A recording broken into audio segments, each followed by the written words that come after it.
Ladies and gentlemen, if you'll find a seat, I'll call the meeting to order in 1 minute. And whoever's in charge of our clock gets a couple of minutes slow. Whose job is that? Just want to be sure it's not mine. It's Doug's job, right? Part of the mayor's duties, wind the clock. Your clock is slow. Oh, Ray's got it. I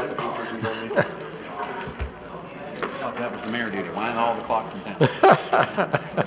Councilmember Braden is not with us this evening. I understand he's running a very high temperature. Ouch. I did ask if he had kissed any raccoons lately, but I like that one. Maybe it was a porcupine.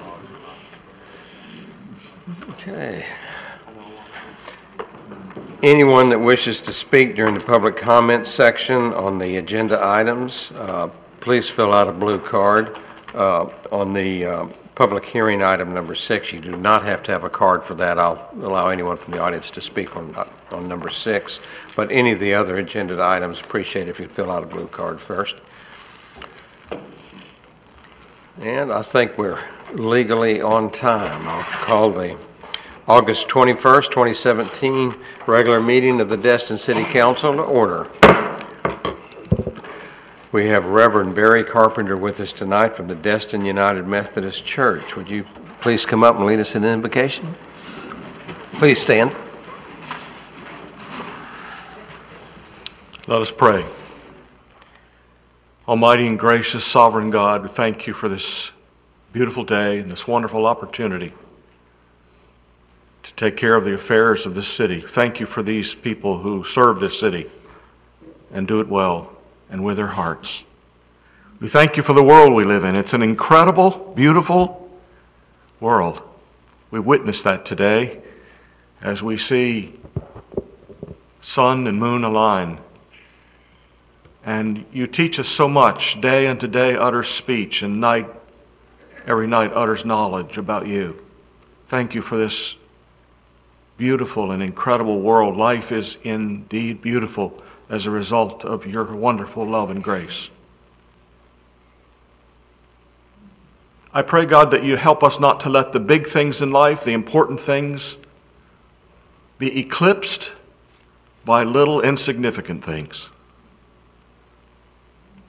Help us to major on faith and hope and love. And the greatest of these is love, because love never fails. Teach us how to be powerfully loving and lovingly powerful and graceful in our lives. Bless this meeting. Bless this city. Bless these United States. In the powerful name of Jesus Christ, Lord of this world and Lord of the universe. Amen. Amen. Thank you. Councilmember Barler, would you lead us in the pledge? I pledge allegiance to the flag of the United States of America and to the republic for which it stands, one nation, under God, indivisible, with liberty and justice for all.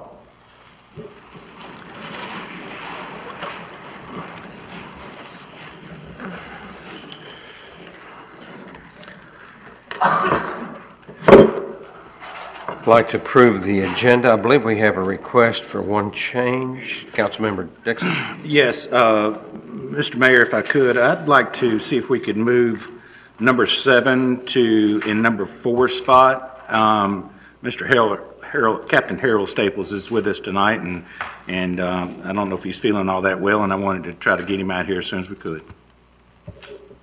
So I'll make that a motion to move.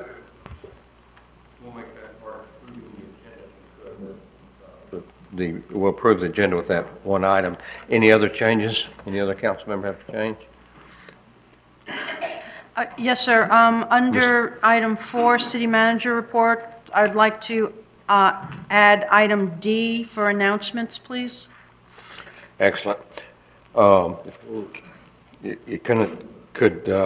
Let's see, you made the motion, Mr. Parker. Mr. Destin, did you make the motion on that? I did, and I'll be glad to add that. Never mind. Can we amend your motion? Yes, I'll be glad to add that. And Councilmember Destin? Second. We are going to approve the agenda. We're going to vote to approve the agenda with the two changes, bringing the consent agenda to item number 4 and adding announcements to the city manager's report. All in favor, please vote yes.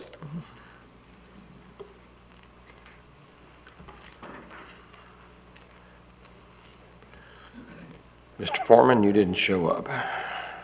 Sir?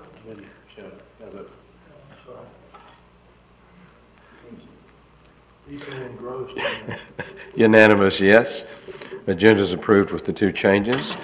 Are there corrections or changes to the minutes? If not, can I have a motion?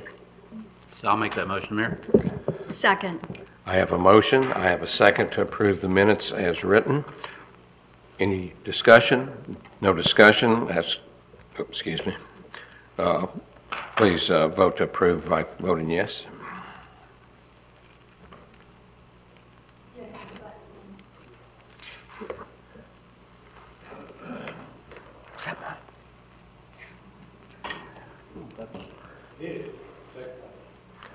Do it a third time. Buttons are stubborn. Unanimous, yes. We have Nathan Sparks with us, the Executive Director of the EDC. Give us is this quarterly update on the EDC? Yes, sir, it is. Honorable Mayor, members of council, Nathan Sparks with the Economic Development Council of Okaloosa County. Pleasure to come before you with our quarterly update this evening.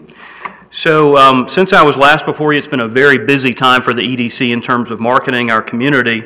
And you have a memo, as is customary, before you, and I'm just going to hit a couple of high points that I think you'll have interest in. So first and foremost, I'd like to talk about an event that we attended last month, which was our second year attending ICAST. And you know that ICAST is the world's preeminent fishing industry trade show. And you may remember a year ago, approximately, I came before you with one of my Gulf Power colleagues, and we discussed his trip to ICAST, and we were explaining that at that time we were viewing this as an exploratory target industry specifically for Destin.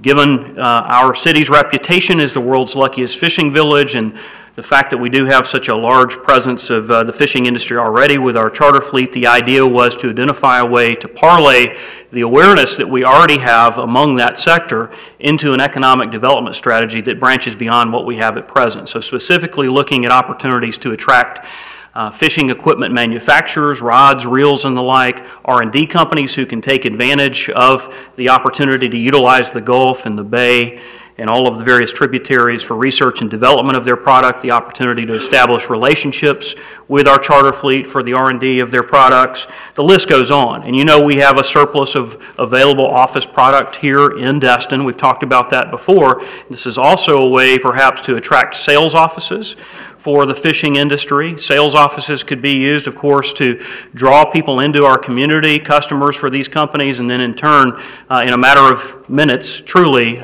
these individuals could be out on the water testing some of this product. So that's a quick recap of the strategy, and ICAST being fertile ground for us to really have those types of conversations was once again on our radar screen. And so back in July 12th through the 14th, I was in Orlando for ICAST and had the opportunity to interface with a number of companies that we had pre-identified as companies who were on the move, companies who were growing revenues, companies who were introducing new products, companies who may have had a change in leadership, which we've often found as a trigger, perhaps for a new location decision. So while we were there, we had the opportunity to visit face-to-face with many of those. And this, of course, all works in tandem with the strategy that I discussed before you in previous months with previous updates, which is to put together an opportunity for these individuals in the fishing equipment sector to come and experience Destin in all of its grandeur during the Destin Fishing Rodeo, personally one of my favorite times of the year here in Destin, to experience that time of year and to interface with leadership and to truly do an asset review and look at our community through their lens, through their industry lens, and perhaps give us feedback as to whether we might be a fit for their respective companies. So all that's to say that strategy is off and running. And in fact, you may remember when I was before you in the spring, I shared the great news that we had received a grant from Enterprise Florida through their marketing cooperative program. And so that marketing cooperative program, as a quick reminder, essentially was for $9,400, a 50% match, provided that the local community could generate 50%. And we received commitments from 4 partners, including you all, to do just that. Essentially, the remaining money will be provided $2,500 from Gulf Power, and we have representatives I see in the audience from Gulf Power this evening. As you know, they are a tremendous partner to economic development in our community and beyond. $2,500 from the Destin Area Chamber of Commerce. I see their CEO, Shane Moody, in the audience this evening. And then, of course, $2,500 from the Economic Development Council, the organization that I represent, as well as $2,500 from the city.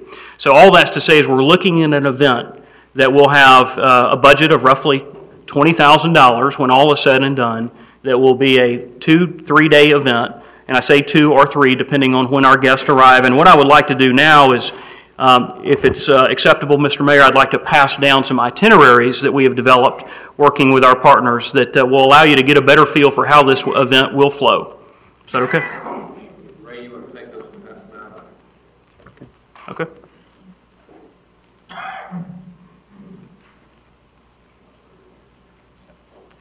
So these itineraries begin on October 19th, and that's when our guests will arrive.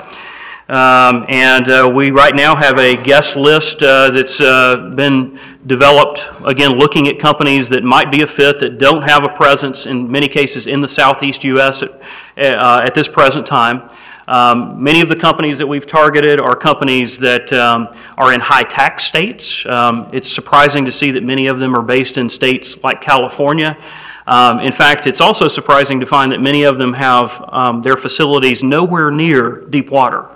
So to me, that is an obvious opportunity to attract a company that, you know, is landlocked in the heartland of our country, to have a coastal presence where they can truly unlock the value that the world's luckiest fishing village can offer in terms of client development, in terms of research and development of their product, etc.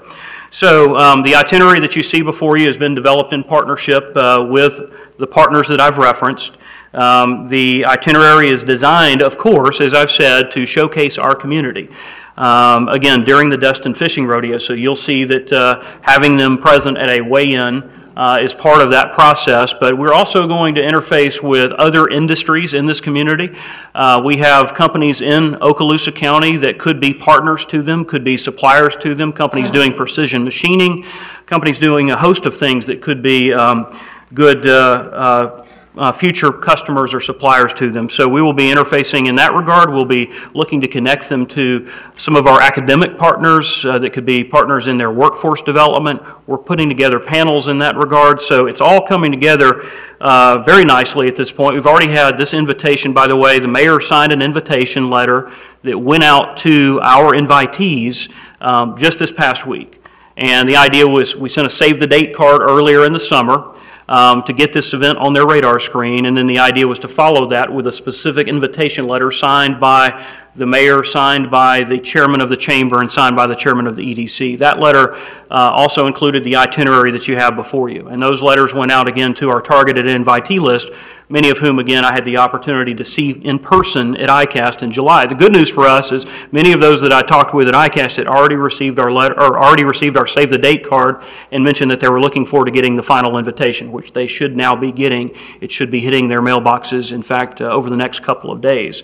So we already have 2 RSVPs. That's the good news. We'll continue to push very hard to make sure that we have a good, robust list of folks that are coming to experience Destin and coming to be a part of this. It is a very attractive invitation, but these are individuals who are obviously very busy and in demand, and in some cases halfway across the country or all the way across the country. So we are intentionally inviting a larger number than we expect to be able to accommodate it with their schedules. And we believe that at the end of the day, it's the type of event that will give us great insight whether or not this is a sector that truly views our community in high regard. We know they value Destin in terms of the fleet, in terms of the activities that we have here, but in terms of a physical location. I'm keenly interested in learning what they perceive about our community as being able to accommodate future expansion plans that they might have. We're really viewing these folks, frankly, as a focus group of sorts, where they can give us that open and honest feedback in exchange for them coming and enjoying a weekend here and interfacing with leadership, interfacing with folks like yourselves.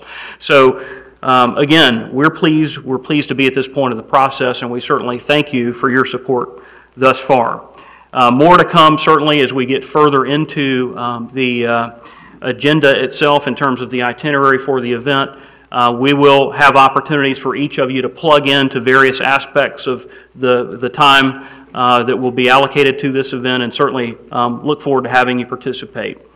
And then before I move on from the fishing industry, I will mention, and I think it's certainly noteworthy, particularly now that we're focusing on what the future of this sector could be in Destin, to note that we have a company here, folks, that is already, and you I'm sure know this, already very well regarded, and that is Boat Paddleboards. Boat Paddleboards was an exhibitor at ICAST, and in fact, they had a very prominent exhibit. They are always at ICAST, and they're very well respected in that community, and I can tell you that one of the highlights of my time in Orlando was being in their booth at the time they were awarded the Best of Show Award for all of ICAST for the new product showcase. Their Rover stand-up paddleboard that has an outboard motor on the back is something to behold, and apparently the judges felt so too. So they were awarded Best of Show. So having a local company get that recognition among those hundreds of exhibitors there in Orlando was truly a treat. So I knew you all would be pleased to hear that, those of you who had not yet heard that. Now I'm going to transition, and we'll have an opportunity for you to ask questions at the end as always, but I'm going to transition to another event. In your packets, you all have a flyer that speaks to an event that is more near-term for us. In fact, 1 week from tomorrow, the EDC's Techman committee, and Techman standing for Technology Coast Manufacturing and Engineering Network, is holding what we're terming an Industry Day at the Emerald Coast Convention Center. And this Industry Day is really designed as an industry symposium for the technology, manufacturing, and engineering cluster that we enjoy both in Okaloosa County and throughout Northwest Florida. It's an opportunity for companies that are here in those sectors to feature their capabilities and their products to one another, but also to a larger universe of companies that are coming from all over the country. We have an exhibit floor associated with this event, and I'm very pleased to share with you that we have sold out that exhibit floor. We have 45 exhibitors, some of whom are coming as far away as the West Coast. So that's an opportunity for us as a community to put our best foot forward. It's an opportunity for us to connect some of our existing businesses with opportunities that might be elsewhere, and ultimately, keeping in mind the role that I have, an opportunity for us to perhaps entice some of those businesses to open up facilities here in the future. So I think it's worth noting that we have speakers coming from Airbus and Mobile, from BAE Systems, Boeing, Lockheed Martin, L3 Crestview Aerospace. The list truly goes on, folks. We've got an all-star roster of speakers for this event, and as a result, we already have, well, I should say already, 286 individuals signed up to attend. The registration deadline was actually Friday. We extended it to today. We would certainly welcome any of you, even though we've indicated we won't be accepting more registrations. If you all have interest, please let us know that as soon as possible, and we'll make sure to include you on our registration list. It does include lunch, and it includes an opportunity to hear from Alan Bentz, who, as you all know, is chairman of Triumph Gulf Coast. He will be our keynote speaker that morning, and certainly having him here is something that we're very pleased to be able to bring to the community. So moving on from that, I will quickly touch on some of our more legislative activities since I was last before you. You all know all too well that two organizations that are very important to tourism development and economic development in our state, Visit Florida and Enterprise Florida. were both squarely in the crosshairs of certain parties within our state legislature during this past session. And as you would expect, valuing those institutions like we do, and now being able to point to firsthand results and firsthand opportunities like the co-op program with our Destin Fishing Fam Tour with Enterprise Florida, we were actively involved in fighting that fight like so many were, the Chamber and others were in the community. And thankfully, those efforts paid off. Enterprise Florida, as you know, still exists. At one point, it was proposed that they would be eliminated and no longer in existence. They still exist. Visit Florida, of course, was getting a severe haircut, if you will, severe funding cut. That, to the level that was proposed, did not happen, thank goodness. And so I think everyone who was part of that process certainly deserves a pat on the back, and certainly I know that the city values the work that those two entities engage in. I do want to touch on project activity. At this point in time, I can share with you that we have 21 active projects at the EDC.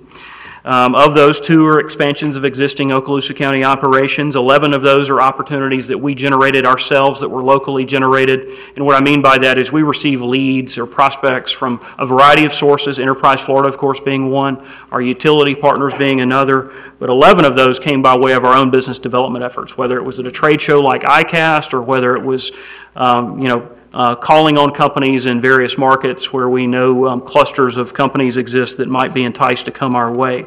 And so we're pleased to have that level of activity at this point in time. You can see before you and before the public on the screens this evening a representation of our current project pipeline.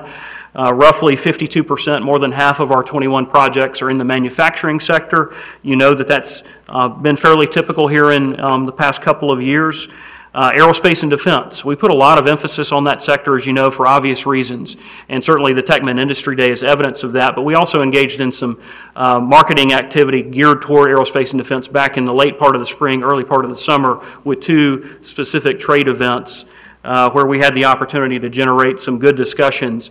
And I can tell you that the 22% you see represented here being the second largest sector in terms of our current pipeline as a result of those efforts. So we have a number of active discussions in play there. Moving into the numbers of jobs in play, the next pie chart, you can see that we have roughly 2,000 jobs in play in the manufacturing sector. It is our largest sector in terms of jobs, as well as being the largest sector in terms of opportunities at present. And then aerospace and defense, 340 jobs in play there at present. Headquarters is our second largest industry, and that is one that I have belief makes a lot of sense for Destin, given the Class A office product that you all enjoy. And certainly these fishing equipment companies, one of our pushes or pitches, if you will, is that many of them may have need for a regional headquarters here in the Gulf Coast. So 649 jobs in play in that sector at present. And then I'll just conclude by sharing with you, as far as the actual properties that are in play in Destin that are getting the most traffic. You know, we have a website called OkaloosaSites.com, which is an information-packed portal where you can search on buildings and sites listings throughout Okaloosa County, and you can specify Destin. And certainly when we look at the back end as to what people are searching on, we do see that among our municipalities, Destin is the most searched municipality in all of Okaloosa County. And these are not, let me be clear, this is not a tourism website. This is a business website. So I think it's very encouraging for all of us to see that Destin is certainly faring well in terms of the searches in that portal. But when you look at the buildings that are in play, you see a mix of building types. For instance, the number 1 building searched in Destin right now is 36468 Emerald Coast Parkway, which is the Old South Center. That's 3,000 square feet of office space that's currently getting a lot of interest, a multi-use complex, as you know. The number 2 spot is one that was on the list last time I came before you, and that is 105 Calhoun. Of course, that is on the bay. It has a dock. It's 2 acres. It's a 4,500 square foot restaurant use. Then if you look at the number 3 position, that's held by 254 Emerald Coast Parkway, which is 3,700 square feet approximately of retail. That's the old Tina Haven Ladies Boutique. freestanding building that's getting a lot of interest, and I understand the price has recently dropped, listing price that is. Now, the fourth position is held by one that has also been on our list before, and that's 2001 98 Palms Boulevard, 32,000 square feet of retail and showroom that will be built. And then last but certainly not least, the number 5 position is held by a suite in the now Progress Bank building, formerly First Partners Bank, 35008 Emerald Coast Parkway. That's, again, 2,300 square feet of office. So just to emphasize again, you're seeing a mix of office, retail, showroom, restaurants, and that's good. Certainly to have a diversity of product that you all have is not something that every city enjoys, and it's good to see that those properties are getting some looks, and hopefully that will translate to some signed leases or some signed purchase and sale agreements. So with that, I again thank you for your continued support of the Economic Development Council, and as always, I'm happy to take any questions or comments that you may have for me this evening. Questions, comments? Thank you very much. Excellent presentation, as always. Thank you. If there's anything we can do to help, or you want our presence, please don't hesitate to ask. Yes, sir, we will. Thank you.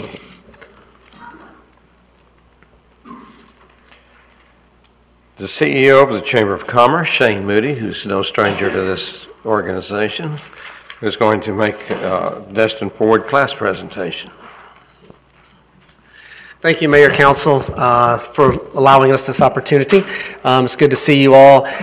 Before Jessica comes up to present you with the check, this is just another good example of the partnership between the Chamber and the City of Destin.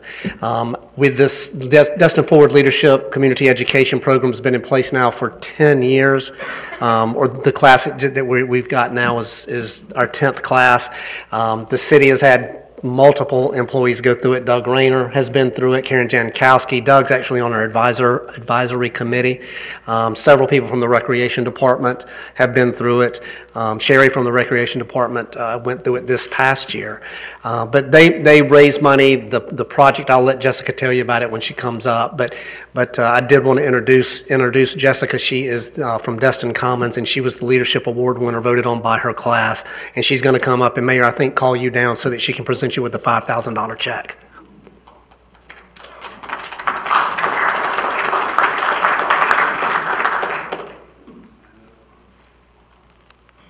Hello, I'm Jessica Johnson with the Destin Forward 2017 class. We did multiple fundraisers and we did an awesome project. I'm very excited about it. The Dewey Buck Destin Park, we beautified it, painted, got new slides for the park. If you haven't been, new swing, it looks awesome, plants. And so here is our contribution to that project, and we would like to present this to you. On behalf of the yes, city. on behalf of the city. Thank you very much. Thank you. This is a real pleasure. Thank you. Thank you.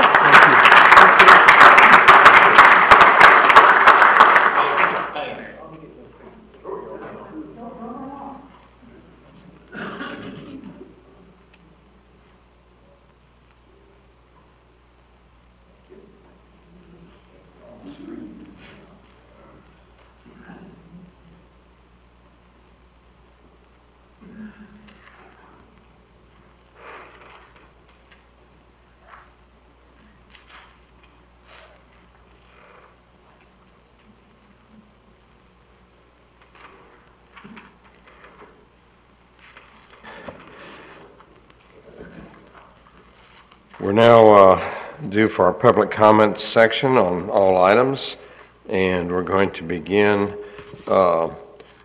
with, is it Carrie Harbinger? I'm close? No, these are all done before.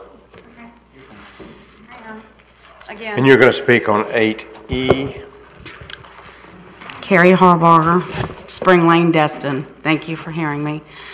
I had brought this up because my family and I were making some final arrangements, and I had talked to the city about buying plots at our cemetery, and was told that we couldn't have the burials that we choose. And that would be upright head markers.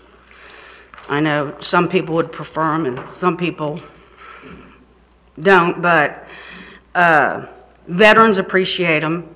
I know Italians do, Catholics do, I don't know if that matters, but we are asking that maybe perhaps you could consider taking a portion of our cemetery and allowing upright stones if we choose. I don't think that maintenance should make a difference on how we want to represent our loved ones, but we understand there's give and take. So we're just really asking for a portion, you know, if we could. And possibly an update if we're going to be considering purchasing adjoining land. Does anybody have any update on, know anything about that? Perhaps. I'm sorry, Ms. Lejeune, does staff know anything about any purchase of additional land at the? No, sir. Since I've been on council, it's never been discussed. Okay. Well, anyway, I'd like that for consideration. My husband's a vet, and I would like to actually talk him into staying here in Destin with me instead of going to a military cemetery, and there's a way I'd like to do it. So I ask for your consideration. Thank you. Thank you. Sure. Yes, please. Tell me again, you want an upright stone for two? Well, no, what happened was my family and I wanted to buy some plots for our families, only to find out that you're not allowed an upright stone in the new part of the cemetery. Well, I don't really have a lot of options. It's not like I can tell the city I'll go somewhere else because I have nowhere to go. I wouldn't anyway. The point is that I would like a consideration for a portion of the cemetery to be upright stone so we can honor our loved ones. My husband's a combat vet, and I would like to do the basic for him. I know what he wants, my family, my mother as well. So, is that a problem? Is there any questions? I know that seems trivial, but as I'm purchasing and making my arrangements, I want things the way I want, and I would like to honor if my mother wants something her way. Is the problem the number of available spaces? There is none allowed at the moment. Now, you might be thinking of the upper deck. That's an older part of the cemetery. We bought the lower deck. In the lower deck, there are no stand-up monuments allowed. All right, that explains. Yes, and, yeah. So I would ask the council if they would consider leaving us a portion where we could, and not the flood zone, please. Just kidding. Anyway, thanks for hearing me. Do you want me to turn this off? Any other questions? Any questions? Yeah. I may call her back up there. Thank you. Hey, do you want me to turn this off? Yeah. Okay. Thanks, guys. Matthew Sweetser, also going to speak on the same topic.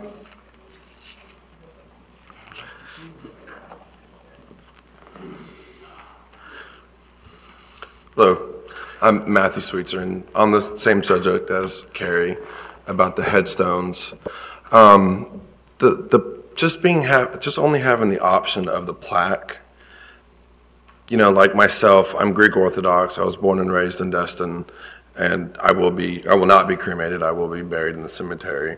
And I would like to have the option, if I want to have a headstone or something other than just a plaque, where at some point it could be stepped across. And it's not just for me, it's other generations that are here feel the same way. And it's just something that definitely needs to be on the table as a main concern for the future, for myself and for other people, I think.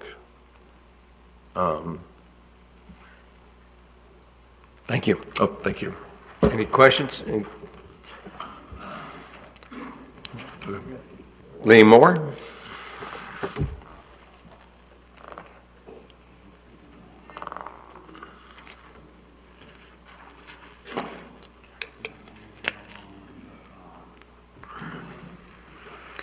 Lee Moore, representing Howard Group. Mayor and council members, thank you for the opportunity to speak. I just wanted to speak about the item that is next on the agenda, I believe, about the feasibility study or report for the utility purchase. As you know, we at Howard Group have supported and promoted undergrounding of utilities and, in general, having the most efficient utility services that we can in the city at the lowest cost for customers and ratepayers.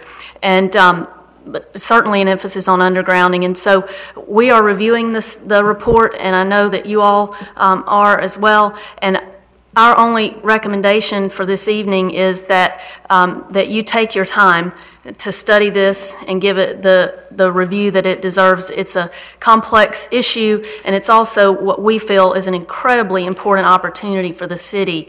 And so that is our encouragement and advice to you and request that, that you not make any quick decisions and really give this its due.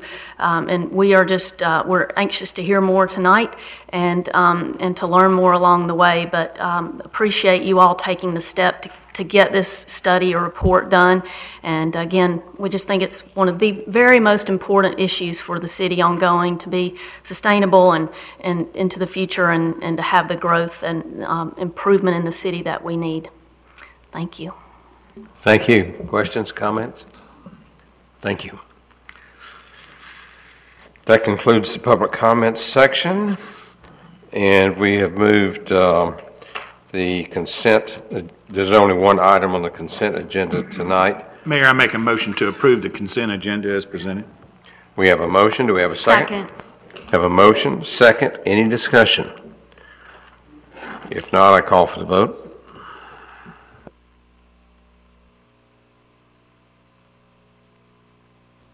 Unanimous, yes. Ms. Lejeune, you have the floor for items A through D. Yes, sir. I would like to invite Mr. Bill Harrington of WHH Enterprises, Inc. He is the consultant who has worked with staff and completed the utility purchase feasibility study for the city. And he will be giving the presentation on the report, and then any questions that you have, Mr. Harrington has indicated he will be happy to answer for you. Good evening, Mayor, City Council. I'm happy to be here on Eclipse Day. You know, I don't know if I missed something, but I'm driving down I-10 with my head out the window, thinking the road's going to get dark, make sure my headlights were on auto, and if the eclipse happened, I completely missed it. But maybe in some parts of the country it was an eventful. It wasn't for me. Let me figure out if I can work these things.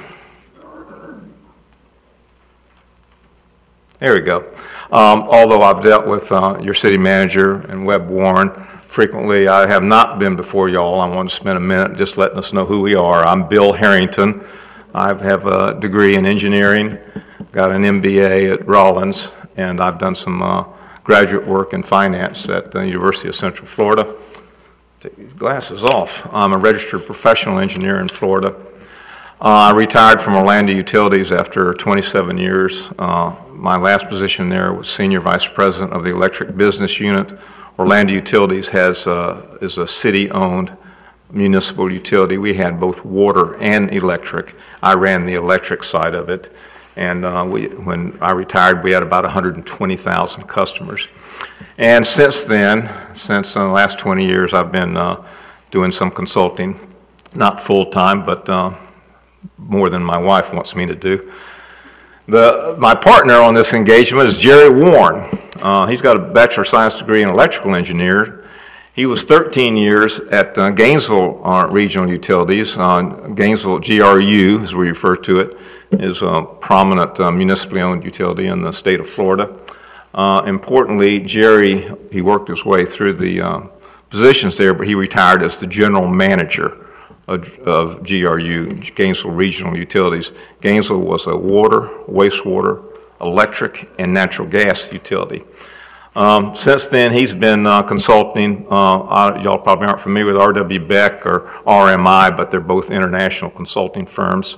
And I worked with First Southwest and a finance advisory firm. I think First Southwest has actually done some work for Destin in the past. And after we were consulting together, and then the Winter Park faced a very similar situation as y'all. Their franchise agreement expired, and Jerry and I worked on that feasibility analysis. Winter Park decided to proceed and actually form their municipal utility, and after a year or so, they asked Jerry to come and be the be the electric utility director. So for the last, 8 years, he was the electric utility director for the city of Winter Park. The reason I'm going through this a little bit is that I know you have a lot of consultants up here, and consultants are consultants, and I is one. I'm proud of being a consultant, but importantly, both Jerry and I have hands-on experience of operating electric utilities. So I think we can speak from both perspectives, not only as a consultant that has some knowledge of the industry, but also as practical operating guys that have really done it.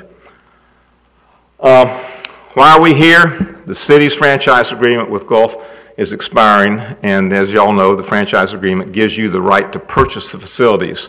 The city has two options: extend the franchise agreement with Gulf Power, and I believe your city manager is pursuing that option. And the second is to purchase the Gulf Power facilities and form a municipally owned utility. I want to commend y'all. Many cities just automatically extend the franchise agreement and don't do the analysis.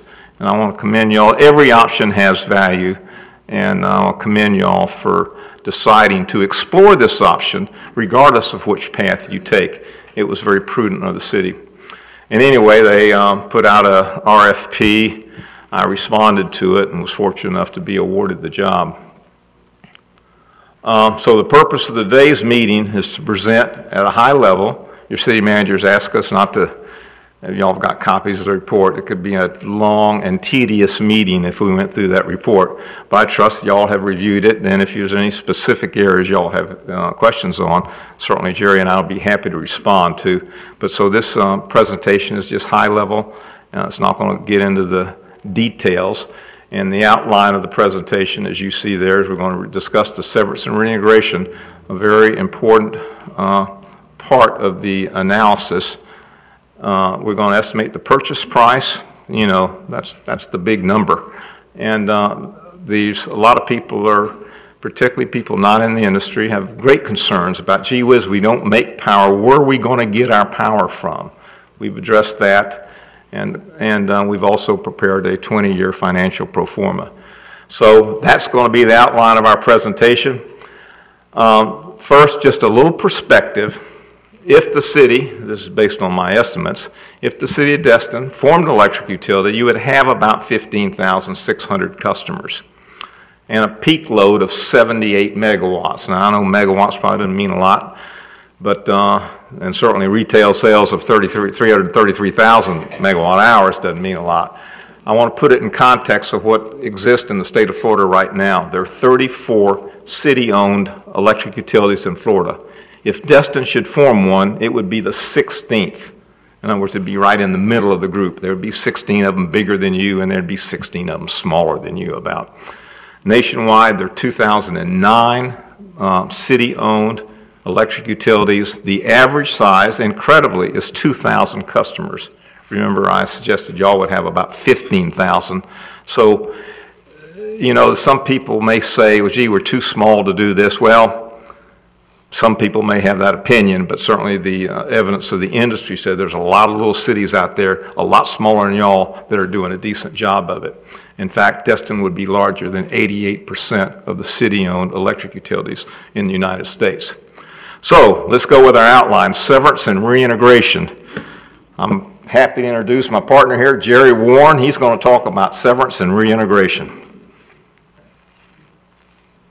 An exciting subject. Mr. Mayor, council members, it's my pleasure to be here. Please at least act like this topic excites you. I'm sorry to interrupt you. Please repeat your name and your title. My name is Jerry Warren. Thank you. First of all, I want to just talk conceptually about severance and reintegration. Basically, you've got substations and transmission lines, and you've got wires that serve customers. Some of those customers are inside the city, some of those customers are outside the city. If you make the decision to move forward and create your own municipal electric utility, what you have to do at the end of the day is create two electric utilities. One would be a Gulf Power utility that serves the customers outside the city limits, and the other would be a City of Destin utility that would serve the customers inside. Now, when you're an electric utility and you're in the business of locating transmission lines and substations, you don't really pay a lot of attention to political boundaries. And so as a result, you have substations that have wires that cross the city boundaries, and they serve customers inside and outside the city limits. So severance and reintegration analysis, what our objective is to try to figure out the best way to create those two individual utilities and come up with a cost estimate to do that. And sometimes the cost to do that is so incredibly expensive it just kills the economics. And so, you know, that's kind of our number one drill. We spend a lot of time in the field looking at the facilities, trying to figure out where the lines, when they leave the substations, where they serve. You guys have, in this community, an awful lot of underground. And I will tell you, when you do field work in an area where there's an awful lot of underground, it's pretty hard to tell where this line comes from and where it goes. And so there's some guesswork that goes on. In this case, we contacted the folks at Gulf Power. I see Mr. Bernard Johnson out here. And I want to compliment these guys. Bill and I have done about 20 of these over our career, these feasibility studies. We have never encountered an investor-owned utility that is as competent and professional and as civil as we encountered with the Gulf people. They were very responsive. Every time we wanted a question answered, they would quickly answer. We asked to look at their maps. They let us look at our maps. I'm just telling you, that's incredible. And so, Bernard, my hat's off to you, and thank you to you, the folks at Gulf Power for helping us. At the end of the day, he said their objective is the same as ours, and that is to try to be as factual as we can so that as you enter into the consideration phase here, that you have something that is more accurate. All right, so the objectives are to create two separate electric utilities, and we have goals. One, to try to maintain the current capacity to save customers, try to maintain the existing reliability, and to minimize costs. And those are three considerations that sometimes are hard to balance. This is not an engineering plan. We don't have load data for the feeders. We don't know the size of customers. And so, you know, our basic objective is to try to figure out a reasonable cost estimate for severance and reintegration. It's not an engineering design. And so, you know, our goal is to get a planning level accurate figure that can be included in the financial performance. So that, in a nutshell, is what we were trying to do. You have kind of an odd service area here. Oops.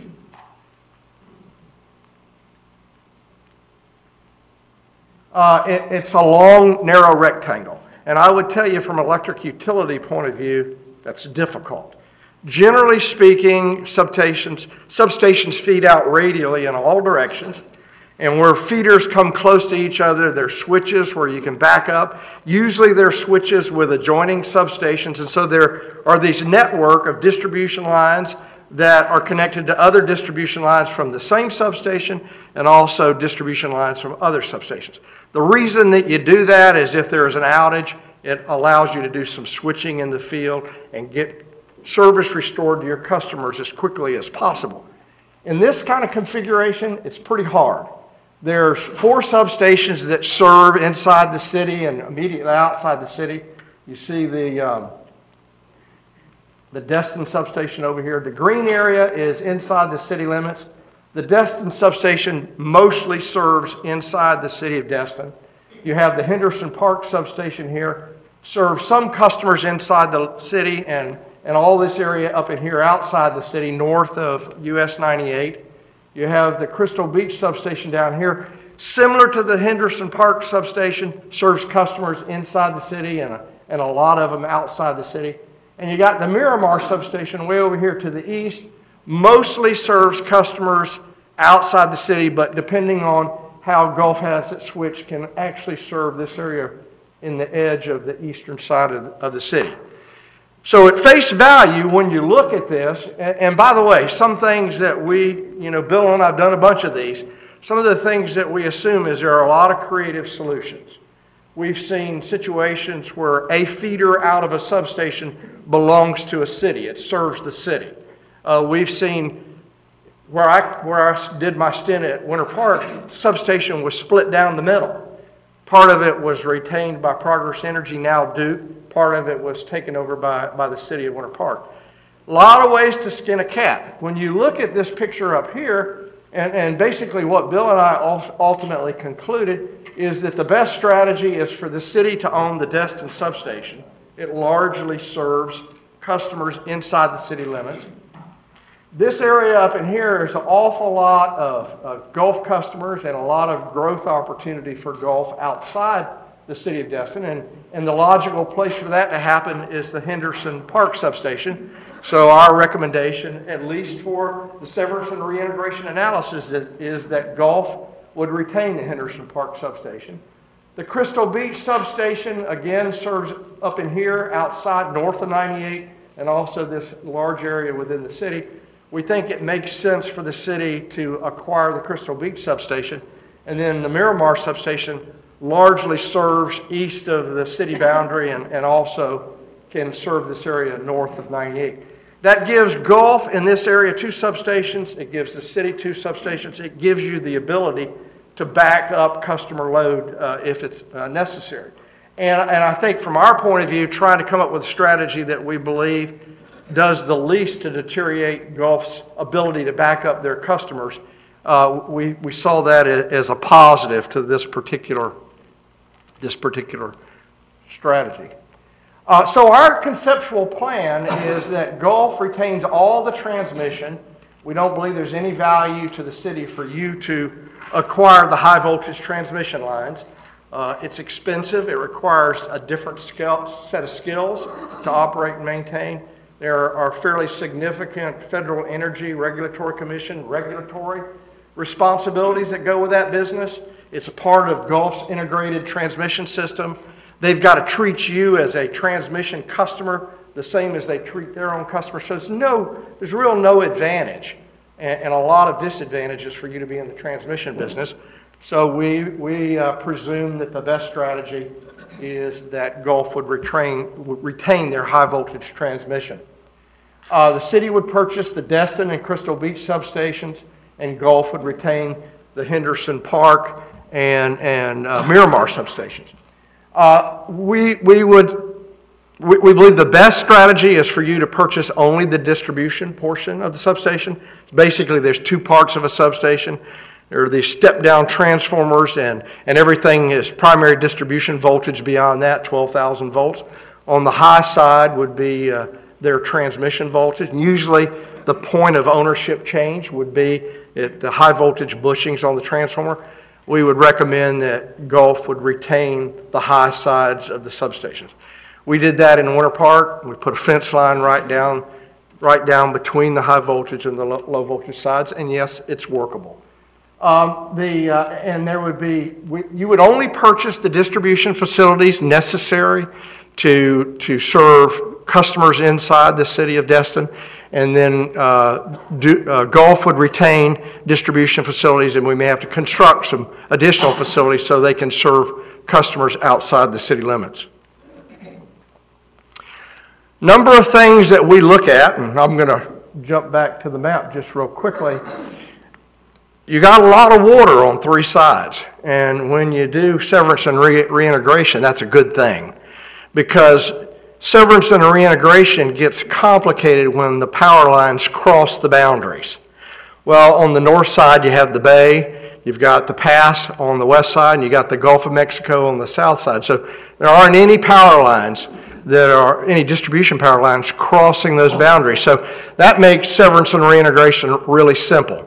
You've got, in these areas here, you've got some enclaves that are within your gross city boundaries, but they're still in the county.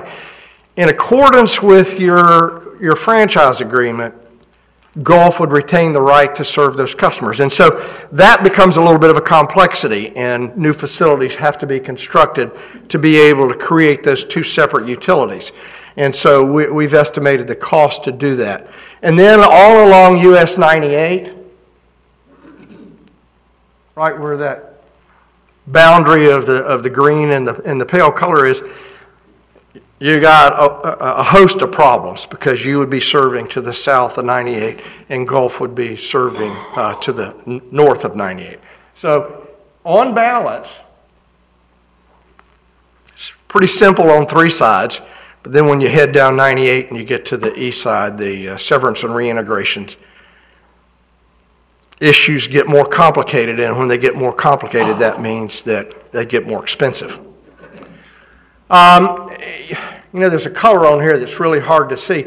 Basically, Gulf has two distribution lines, overhead distribution lines that run down the south of US 98. They generally serve their customers from the lower circuit, and the upper circuit is available for backup. It's available for switching if they need to restore after an outage, but it seems to be mostly spare. They serve their customers from the lower circuit. Seems to us, given that long, narrow configuration, it's probably a decent strategy. If you were in a normal utility strategy where you had radial feeds out of substations, you might not do that. But in this world, maybe it's really only the logical way to be able to back up feeders up and down US 98. We looked at a number of alternatives. How do we let Gulf keep the Henderson Park substation? We purchased the Crystal Beach substation. How do we do that and provide them with adequate capacity and reliability? And we do the same thing.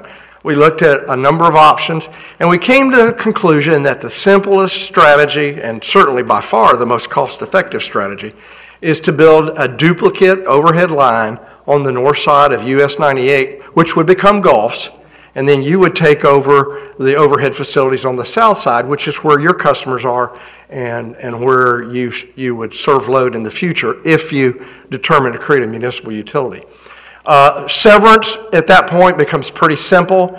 There's really nothing for you to do to serve your customers.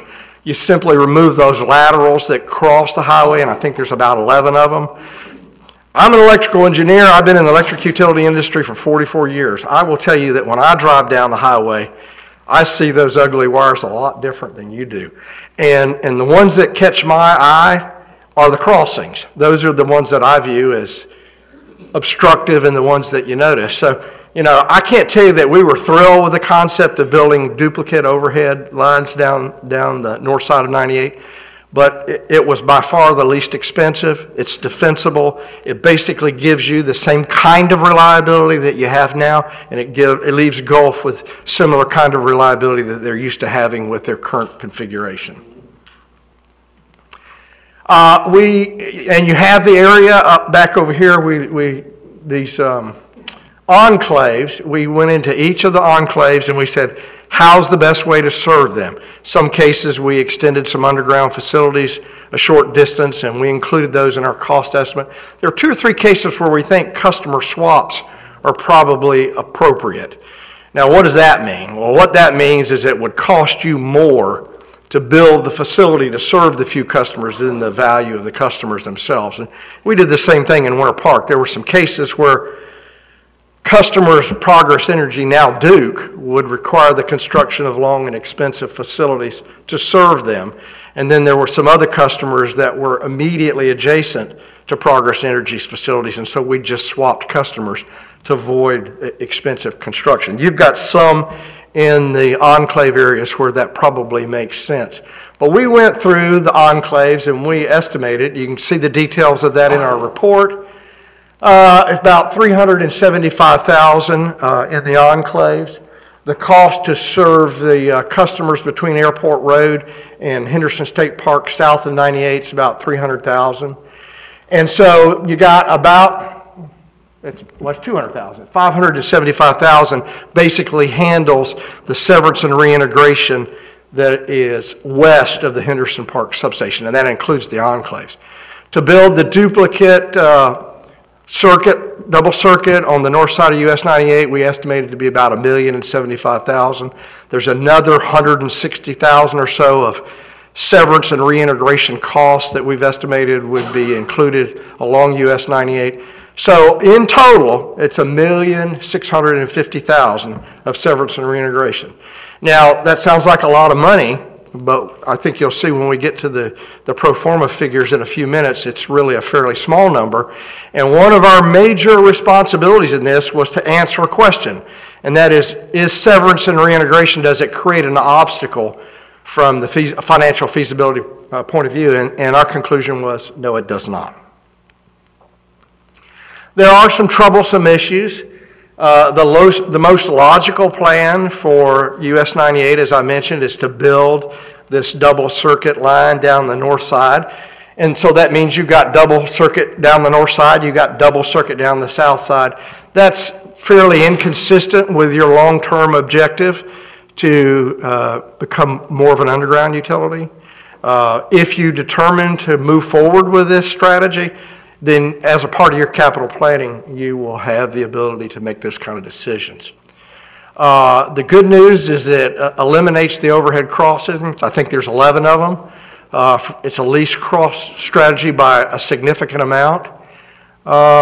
If you were to do it underground, which you can, it would add to the 1.65 million another 1.75 million. So essentially it would double the cost of severance and reintegration. So bottom line, we concluded that 1.65 million is a reasonable number to use in the pro forma, and that's exactly what we used. Bill? Thank you, Jerry.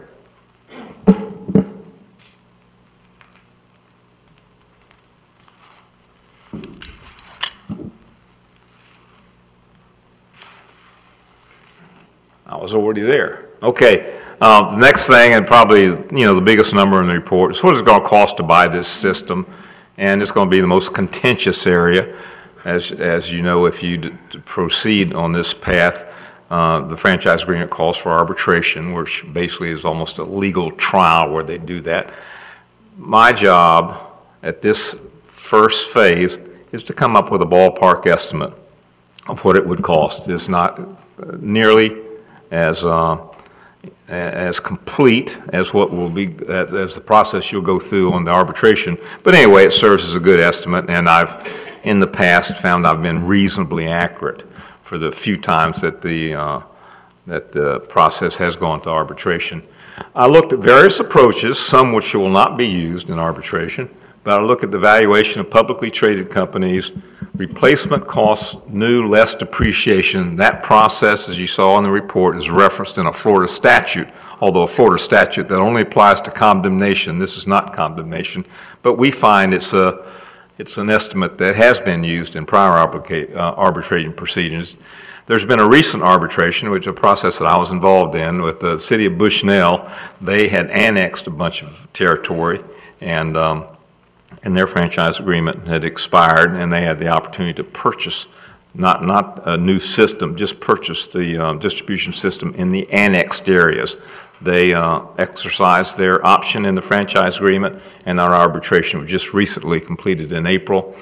And you investors probably know about the Encore. That was the successor to Texas Utilities.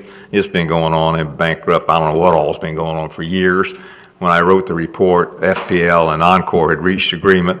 Since then, Berkshire Hathaway's come in, and now since then, Semper Energy has apparently sealed the deal. But anyway, the fact that FPL and Encore had reached agreement, and they had a deal, the Texas regulatory authorities disapproved it, but that says it was a price that the two parties agreed to. So I used some numbers out of that, and then of course the bottom line is if you evaluate any business, you discount the cash flows from that business to the present, and it gives you an estimate of what the business is worth. I used all those processes, and I came out with, let me tell you, this is an inexact science. I was dumbfounded when I come out with these numbers. I kept going back looking for mistakes, and anyway, I came out with an incredibly narrow band on these estimates. Say 51.8 on the revenue multiple approach, the replacement cost new less depreciation, RCNLD, they refer to it as 50.8,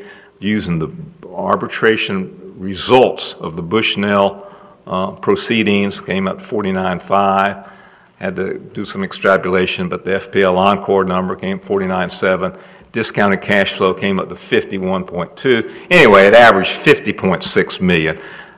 I contend, I submit to you, that's a reasonable estimate of what it's going to cost to acquire the facilities, the Gulf-owned facilities that Jerry and I are recommending that you consider. If the number came out to be 40 million, it wouldn't surprise me one bit. If it came out to be 60 million, it wouldn't surprise me one bit. But my estimate is 50.6 million, but that's a planning level estimate. We normally say planning plus or minus 20%. Some people are going to say it's going to be worth $130 million and expect to hear that number. And that's part of the give and take of trying to buy something and someone else trying to sell something. I'm telling you, I would be surprised if I'm too far off the mark here. Okay, buying the system, that's just one of your acquisition costs. Here I've summarized them. You got the purchase price of $50.6 million. Jerry has gone through the severance and reintegration cost of $1.6 million. I want to emphasize, as Jerry stated, we aren't submitting an engineering plan to separate these utilities. Our goal was to determine a reasonable cost estimate to separate these utilities. Gulf Power's got a lot smarter guys than me and Jerry. They will come up with a plan, but I believe a reasonable plan will not cost significantly different than $1.6 million. Jerry and I have done jobs where the severance and reintegration cost kills the entire deal. So it's important that we come up with this. In y'all's case, the severance and reintegration cost was in fact the lowest per customer cost of any job that Jerry and I have done. And I think he explained why. You got you got no severance and reintegration issues on 3 sides, 3 of the 4 sides. Professional services for acquisition is going to take you a year and a half to get this thing going maybe, and it's about $1.9 million. The bulk of that is the cost of arbitration. That's the hiring the attorneys and the expert witnesses to perform or participate in the arbitration proceedings. You got bond issuance expenses. What else have I got there? Startup cost and contingency and reserves. Oh, excuse me, I missed generation stranded costs. I did not get into that in my presentation. There's a FERC concept that anytime when they opened up transmission access to other parties such as yourself, that's the only reason you could do this. Back in the old days, you couldn't do that because you weren't allowed to use their transmission system. They were the only game in town. Now anybody can use their transmission system at the same price that Gulf charges itself. However, that same order, FERC Order 888, said if you do that and you've got a bunch of power plants that this guy can no longer use, you got to pay him for that. I've got an estimate. I develop it in the report in detail. I believe it's high. I believe you have very strong defenses against generation stranded costs. However, I suspect there will be some. So that was the 7.6. Anyway, you add all the numbers up. And if y'all should elect to proceed on this thing, my estimate is you better plan on a total acquisition cost, including substantial contingency allowance of $71 million. The other thing, and I guess talking to your city manager and your staff, the big thing is, when they say electric utilities, the big power plants. Man, what are we going to do? We got these big power plants. We don't have a power plant. We aren't big enough to have a power plant. Well, there's a very active market for bulk power, and in fact, I would argue it should be the least of your concerns. You got other concerns here that are more important than bulk power supply. It's available and it's attractively priced. In fact, that is the bulk of my practice, is doing bulk power supply solicitations for most of those 34 utilities you see out there. It's important though. I'm telling you not to worry about it, but it is important. It's 60 to 70% of your cost. The Florida marketplace is active, bidders are aggressive, and good options are available to Destin. Destin would be an attractive, large purchaser in the market. Power suppliers would be, suppliers would aggressively compete for Destin's business. Who are these suppliers? Florida Power and Light, Orlando Utilities, Duke Energy, Tampa, Tallahassee, Lakeland, Jacksonville, Gulf, Gainesville, Seminole, Power South. These are all guys. We put out an RFP, and I just did for the city of Bartow, similar sizes, you guys. I think everyone except Tallahassee responded. The Tallahassee and Power South didn't respond. Of course, both of them up in the Panhandle, Bartow down south. You've got non-utility suppliers, bulk power suppliers, Constellation Energy, Southern Power, Southern, a subsidiary of Southern Company, which Gulf is. In fact, Southern Power just got the job for Bluntstown, the little town of Bluntstown here. That was bid, and Southern Power won that job at a very attractive price. Anyway, y'all want to know, is it available? My answer is yes. Yes. Heck yes, it's available. Second place, what's the price? I'm estimating for the use on the program reformer, I use $51.39. I feel very comfortable at that price. Gulf Power is the best I can determine by analyzing their recent rate filing. Their cost at the substation for bulk power supply is about $66.70. The difference here is basically why this opportunity makes financial sense. You're able to go out there and buy 60 or 70% of your cost of running a utility at a substantially less price than what Gulf has embedded in their rates. And that's really important. I know some will argue about my 5139. Some in the utility industry say it's too low. I just did the job at Bartow, I told you. Theirs was $48. So, as a matter of fact, they asked me to be at their council meeting tonight because they're approving the two contracts. I couldn't, obviously, because I'm here. Okay, the last thing on our agenda, and we get out of here, your hair, is to put all these inputs together, put them into a financial pro forma, and what does it tell us? Jerry's going to tell us.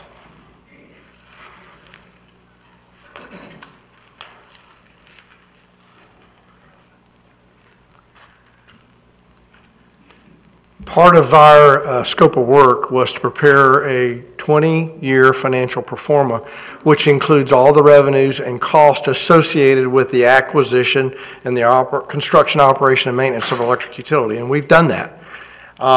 There's many assumptions that go into the preparation of such a pro forma. These are some of the key ones. First of all, we assumed that the retail rates that you charge would be the same as Gulf's. Now, at the end of the day, you'll see on the financial pro forma, there's net cash flow after you pay for all of the costs associated with operating and maintaining your electric utility. You can use that excess cash flow in any way you want to. You can use it to reduce rates. You could use it to start to underground. So, I mean, those are the kind of policy decisions as a city council that you have the authority to make if you choose to go into the electric utility business. But to start out, our basic assumption is the rates are the same. You wouldn't do this if the rates would be higher, so we assumed that the rates would be the same. We got the O&M, operation and maintenance expenses, the administrative and general expenses associated with the municipal utility. We used data from the American Public Power Association, which is a survey of all the municipal utilities in the United States, and we used that as one of our data sources. Power supply, Bill just discussed that based on a survey of the Florida marketplace. It's a really big part of your annual cost, and we used 5139 as the cost of wholesale power, plus we used the transmission cost that Southern charges for the use of their transmission system. The acquisition cost, again, Bill discussed, was assumed to be $71 million. A lot of ways to look at a financial pro forma. What are some of the ways that you look at it? Should we move forward? Should we not move forward? What are the risks? The minimum net cash flow, and that's after you pay all of your debt service, all of your expenses, make your annual capital investments. Your minimum cash flow occurs in year 5. We assume, by the way, that this would start in 2019 for the purposes of the pro forma. The minimum occurs in that year is $6.6 million of extra cash flow at the bottom line, and the maximum net cash flow actually occurs in year number 1, $7.3 million. The internal rate of return, which is the way a lot of investors evaluate should we make this investment, should we not make this investment, is calculated to be 16.0%. You will read in the report that we suspect that you would have to issue taxable bonds at a rate of about 5%. Bill discusses in a remarkable way how you might come to what a hurdle rate would be, and that would be the rate above which you might make the decision to move forward, and we figure that must be around 6.5%, perhaps at 7%. But a 16% internal rate of return greatly exceeds your hurdle rate. The net present value of city investment at 5%, which I would argue is appropriate, that's what we believe your borrowing rate would be. And we also use the 6.5%. The net present value of the city investment is $89.6 million at the 5% cost of money, and if you use 6.5%, it's $67.5 million. Now, what does that mean? That net present value investment includes as a negative the $71 million investment up front. It includes the payment of your debt service, that cash flow. It includes the terminal value at the end of 20 years, but it includes all those net extra cash flows in the intervening 20 years. If you do that, you get $89.6 million at 5% or $67.5 million if you use the 6.5% discount rate. What that tells me when I'm doing a financial pro forma, is the value to the city, you invest the $71 million, immediately improves by $89.6 million because you made that investment. Or if you like the other discount rate, it's $67.5 million. So somewhere between, say, $68 million and $90 million is the net present value benefit of deciding to move forward on this investment. Conclusions. What do we conclude? The purchase of Gulf's distribution electric system to the city is financially feasible. The internal rate of return of 16% exceeds the hurdle rate of 6.5% by a comfortable 2.5 times margin. We believe that absent compelling arguments against the proposed purchase, that you should give serious consideration to exercising your purchase rights. We also believe that extending your franchise agreement with Gulf is a viable option. We would suggest to you that your best strategy is to, in a deliberative way, carefully consider the purchase option, at the same time negotiating actively with Gulf Power to extend your franchise agreement. At the end of the day, you're going to be left with two choices, the same two choices that you have now. Do you exercise your purchase right, or do you extend your franchise agreement with Gulf? If I'm negotiating for you, I'm going to do the very best job I can. I'm going to be meeting with Bernard and his people and trying to get the very best franchise agreement I can get for the citizens of Destin. And I'm going to be seriously evaluating this, and I'm going to be comparing the two. At the end of the day, it's going to be one of those two strategies. Bill and I were required very specifically to prepare a financial pro forma. We did that. We looked hard at book power. We looked hard at severance and reintegration, and basically we concluded the numbers work. But there's way more that goes into the consideration of, do you want to pull this trigger or not pull this trigger, and it's not just a math problem. And you will have to evaluate the character of this policy board. You'll have to evaluate the character of your citizens and make a determination whether that's the kind of business you want to be in, the electric utility business, or not. You may make the conclusion, reach the conclusion that you want to continue to do business, let Gulf do business here in the city. And if you do that, then of course your best option then is to renegotiate the franchise agreement. So that's our presentation. Bill and I are happy to answer any questions that you might have, and we look forward to your deliberation. Thank you. Excellent presentation. Councilmember Destin. Thank you, Mayor. Jerry, can I ask you, it may be a stupid question because I don't have the expertise, but so the 5139 per megawatt hour number, that's when you buy it bulk. Yeah, I'm going to let Bill answer that part. That is the, oh, okay, that's fine. That 5139, and that included the transmission costs? Yeah. That did not. So to what extent and so that what does that cost typically forecasted? $4. Approximately? Yes. And what assurances are there to prevent that from going into something? Scott, is there like the Public Service Commission or Public Service Commission? Do they prevent price gouging? Because we would have to transmit it over Gulf's lines, and my thought process is, we can say 5139, but if they tack it on to 8, well, then that would screw up the difference. They can't do that. It's regulated by FERC. They have to file on a process very similar to the Public Service Commission. It's a cost-based rate, and they have to change that rate. It's published in their tariff. To change it, they have to go to FERC. FERC analyzes their cost and checks for prudency of their cost, and checks to make sure that they've allocated the cost properly across to their customers. And that's the concern that transmission costs could go up. Now, that's a legitimate concern. The concern is if it went up, it would go up for Gulf too. They have to charge us the exact same amount they charge themselves. Okay, thank you. Councilmember Dixon. This is a lot to take in, a lot to take in. It is. It looks like we just kind of tippy-toeing into this thing as far as the way we're looking to possibly purchase this, and basically we're taking a shower and only getting the bottom half or something. I'll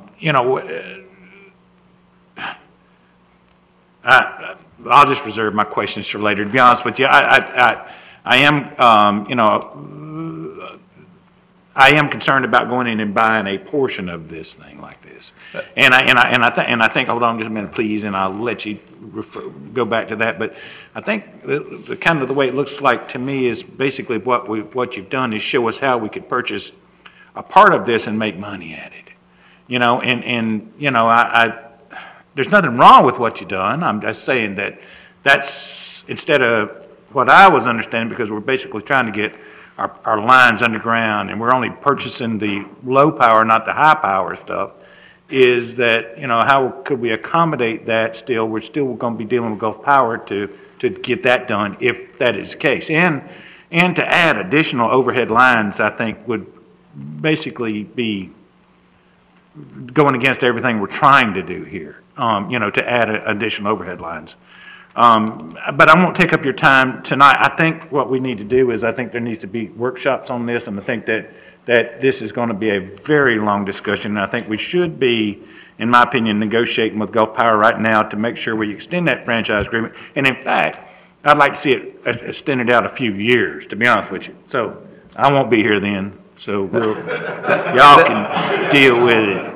Let me respond that you're right, you've tiptoed in, and I applaud you for that. I've seen some times where people have gone out and spent a lot of money. You've spent less than 60 grand to get what I figure a pretty good overview of the process. I wasn't saying anything negative about the process. I know that, but I'm just saying your process, I think, is excellent. You've made a minor step, and you've got some insight. Your next step's going to cost you some more money if you decide to go. Regarding the lines, one of the benefits of municipal utility, the lines are where you put them. You're in complete control. So you say, well, I want those lines that Jerry talked about, I want them to be underground. No problem, underground. It's just money, All right, but I'm saying you've got to gain control. That's one of the benefits. Just an observation, it does mess up your pro forma a little bit. But if you get to looking at that pro forma in that report, you'll see that there's almost 7 million of reserves and contingencies in it. And if you decide to move forward, and I'm not recommending that you do, but if you decide to move forward, then you have real engineering discussions with Gulf Power Company about the severance and reintegration design. At that point, you might say, look, 71 million, we know we've already been through arbitration, we know what the purchase price is, that 7 million is all there, we want to use 2 million of it to underground, well, you could do that. But that's your choice. 2 million underground, way Gulf Power describes it, you get about 40 feet. Right. Yeah. I didn't, we're very pleased with the assistance that Gulf gave us. They were very helpful. And guys, I mean, maybe you don't get it, but when you've done 20 of these to encounter civility, professionalism, and responsiveness, it's amazing. And so, I can't say enough positive things about how they treated us and how helpful they were. But Gulf's design standards for undergrounding are expensive. And I'm not going to stand up here and tell you that I think it's bad, But I will tell you that when I was at Winter Park, we did not install spare conduits and encase it in concrete for undergrounding. And we're on a program. Within 8 years, the city of Winter Park's entire overhead distribution system will be underground. And you know what? The rates at the city of Winter Park over the 12-year period since we purchased that electric utility from Progress Energy are 3.5% lower than Duke's rates. And today they're 8% below. So, you know, I understand financial performance, but I'm just going to tell you the beauty of a local utility is you have the right to make those kind of decisions. And does that mean that you want spare conduits and concrete encasing your underground feeders? Maybe, maybe not. We in Winter Park made the decision to not do that. We wanted a cost-effective strategy to bury our wires. Councilmember Foreman. Thank you, Mayor. Well, you basically answered one of my two questions, and that's the experience in Winter Park. From what I'm getting from that is that they basically, in what I would gather to be a relatively short period of time, made the moves that you're describing here today, and they successfully did it, and they're on a path to continue to do so. Okay. The other thing is a comment. I think we need a deliberate timeline upon which to make the decisions that we're being asked to do here, which means that we have some sort of a calendar to get there that would give us the workshops, the decision points. And I don't think we're going to have the luxury of saying, I still want to think about it at some point in time. I think that's obvious that we're here and there, and that if, I don't know who would provide that calendar, maybe the staff could come up with some, in conjunction with these gentlemen, come up with some recommended program for us to get there, but I would be more comfortable if I knew out where we were going to make certain decisions.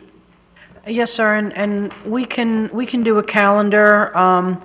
Considering some of the variables, and Mr. Harrington would be best to explain this because he had to explain it to me, we can get just so far down the road as far as having the workshops and then deciding, you know, when the council wants to, as you said, pull the trigger and make that decision. Arbitration is a big variable. We don't know how long that takes, but I understand that triggers some other legal mechanism that if the arbitration is happening, we have this grace period during the arbitration before we have to do something?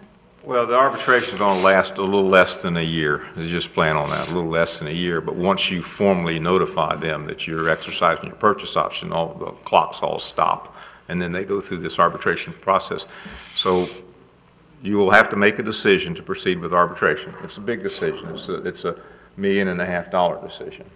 Then once arbitration's over, let's suppose they say, after Gulf's witnesses, your witnesses get there, the system's worth $100 million. Probably not, you shouldn't do it. So then you say, well, it was a good exercise, but we aren't going to do it. Let's say they come out, it's $30 million. Guys, you're going to have to come up with a good reason not to do it if that's the result of the arbitration. So you need to get to the arbitration. That will give you your purchase price. One thing that seems to be missing, unless I just didn't read this correctly, we're talking about the purchase price and the value, and the arbitration can continue on down the road. But at some point in here, we need to factor in what are the startup costs. And what we're going to have to do, and I know that may be a little outside of what you all worked on at this point, but with your Winter Haven experience, maybe you could give us some idea of what we're facing with startup costs. We have no utilities at this time, so we have no billing facilities, and so our startup is truly going to be from scratch. Startup costs $1.56 million. It's the next to last penultimate bullet. I knew I had done it, and I wasn't sure I put it on a slide. That would include the equipment to maintain the system? Yes. And hiring people and training? And those are decisions you'll have to make. Some utilities, when they get started, they outsource it. They will hire a contractor to come in and do it. So in that case, of course, it's going to cost you a little more money. That's what Winter Park did. Now, Winter Park has, over the years, has basically assumed that function internally. But anyway, I did see that number. I just thought that was a fraction of what the total you'll price would see, be. if you look at the numbers there, the 50.6, that's the number you need to pay attention to. The rest of them are, I can tell you something. We got startup costs. We know what they're going to be. We know what the arbitration's going to be. I've already called an attorney about that. So the rest of the numbers are either are small or we feel very good about the accuracy level. The 50.6, that's the worry number. In the 71, you have the arbitration costs built in? Yes, that sir. as well? Everything. 71's everything, including startup. Councilmember Morgan? Is it 17 Florida municipalities have a public electric utility? How many Florida municipalities? 16? 34. 34. Jacksonville, Orlando, two biggest, Tallahassee, Blountstown, Chattahoochee, Gainesville, Lakeland, Bartow, Key West, Winter Park, Vero Beach, Fort Pierce, Clewiston, Havana has their own utility. And we all know Winter Park. I've heard about them long before this meeting tonight. They're a poster child for what y'all done. Are there cases where this hasn't worked out at all? I would imagine after the arbitration phase, if it comes out at a ridiculously high number, they don't purchase it. But are there cases where this hasn't worked out well for a municipality? You mean that made the decision to create a municipal electric utility and then at the end of the day regretted it? It's a bust. I'm not aware of one of those. Well, you're dealing with very small samples. I've stated that to actually go through and form the utility. Several have gone through arbitration, but actually go through and form the utility. Winter Park is the only significant one in the last 30 or 40 years. There's a few out west, Boulder City. They're active. Boulder, say they're going to do it, and they're in the process of doing it. But so if you say, well, gee, half of them have been successful, half of them don't. Well, no, we've only got one to compare to. So it was successful. Sure. So how many of these reports have y'all generated? About 20. About 20 of them. And y'all did the one for Winter Park? Yes. Sir. And they're the only one that's gone public, or the only one that's bought the utility? Several went through arbitration, but it's the only one that actually. And the reason the ones that went through arbitration didn't follow through was because the number came back too high? What were the main reasons for that? One of them had a referendum that failed. Okay. One of them, the opposing forces got together and got rid of the city manager.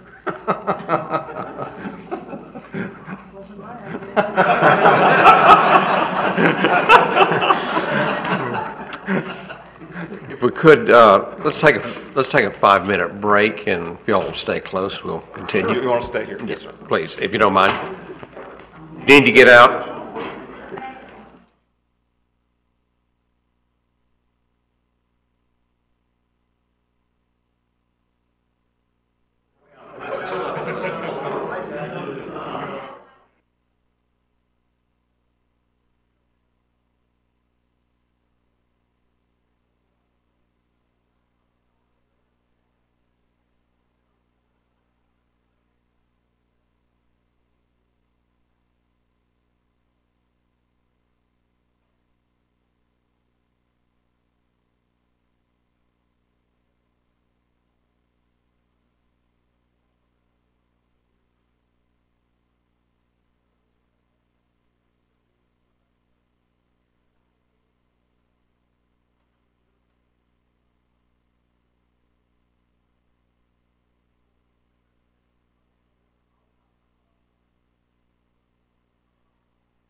Ladies and gentlemen, if you'll start returning to your seats, we're about ready to go. You must go. Still have some Rebels lights and we're working right now. The batteries were out. Oh, you're back on. No wonder you had called me all night. I'm sorry, I didn't.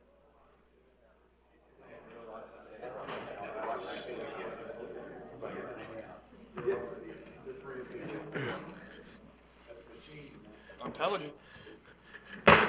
Call the meeting back to order, and I apologize to Councilmember Morgan. I didn't realize I'd interrupted his line of questioning in the middle for a break. Mr. Morgan? Yeah, if I could, I've got a few more questions for you. And this is going back to Winter Park. What are some similarities or, more importantly, differences between the two situations? You know, there was one question that was asked that I think is a big difference in Winter Park. And you were sort of trying to ask what makes these things succeed and what makes them fail.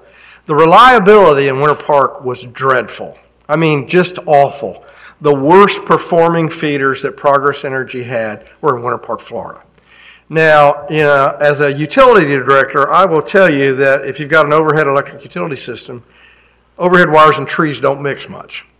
If you're going to have reliability, you're going to make the trees look ugly. You're going to prune them back as far as you can. You're going to have these god-awful looking V's, and you're going to have circles, and you're going to have trees leaning. And the citizens of Winter Park hated the bad reliability, and they hated the dreadful tree pruning practices. And so they had in their franchise agreement, just like you did, this purchase option. But they had an extra grind, and the extra grind was, you guys are doing business in our community, and you are giving us bad reliability. And we think we have a similar pro forma for them. The pro forma says the math works. We think we can do it better. And I think 12 years later, if you have summarized the Winter Park experience 12 years later, overall, over the 12 years, rates are lower. They're significantly lower now. The city of Winter Park, out of its $45 million a year of annual electric revenues, which is similar to yours, is spending about $3.5 million every year to bury its wires. It's got a program that's cost effective. Its reliability has dramatically improved. When Progress Energy, the predecessor to Duke, was there, system average interruption duration index is SAIDI, it's the way we measure reliability, was 200 minutes a year for the average customer in Winter Park. It's now 60, 70, 80. And so what's the Winter Park experience? Lower rates, better reliability, and in the next 8 years, they're going to have the entire electric system buried. And so, you know, that's a success story. Are they similar? Are there differences? Revenue-wise, I think you're pretty similar. I think, you know, order of magnitude, the severance and reintegration numbers are not dramatically different on a per customer basis. The load is a little different at Winter Park, which works in their favor. They have a little better what we call load factor, and that means the average demand compared to the peak demand is higher. It's because they've got a big hospital there, and they've got 2 big colleges there, and so there's more usage 24 hours a day. You guys, and to put that into mathematical terms, the average annual load factor at Winter Park is 53%. I think we assume 49% for you guys, which is a little less. And what that means is you don't have as many megawatt hours over which to spread the cost that, say, Winter Park does. That's a difference. It's a small difference. But I think that huge motivation, you guys are giving us crappy reliability, and now you're offending us as we try to discuss move forward strategies, was just more than the citizens of Winter Park could bear. And they had a vote, and the vote was 60-something% to 30-something% to, you know, send Progress Energy packing. So, you know, here was a community that was committed to do it because they had problems. You know, I would say, based on what we've seen here, you guys really don't have any problems with golf. I didn't hear anybody complain about rates. I didn't hear anybody complain about reliability while we were doing our analysis. The only thing I do hear complain about is it's so expensive to underground. And so, you know, that's one benefit if you were to create an electric utility that you would have is you would set those standards, you would create the capital plans, and you would decide how much of your annual capital investment you would put back into undergrounding. That's a huge difference for Winter Park, and it was something that would be available to you guys as well. Okay.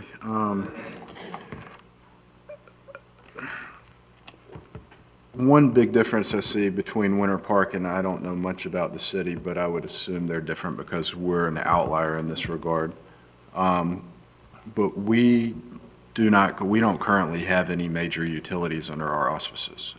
You mean other utilities? No. Fires, That's a correct. separate district. That is correct. Police Yes, is sir. farmed out to the Okaloosa County Sheriff's Department, water, sewage.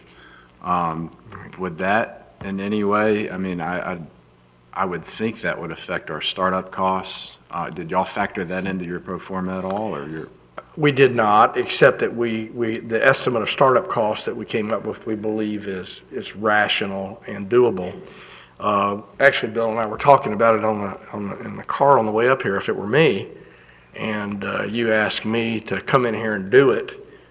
My first meeting would be with the Destin water people and see if I could negotiate a contract with them to do the billing for us. Sure.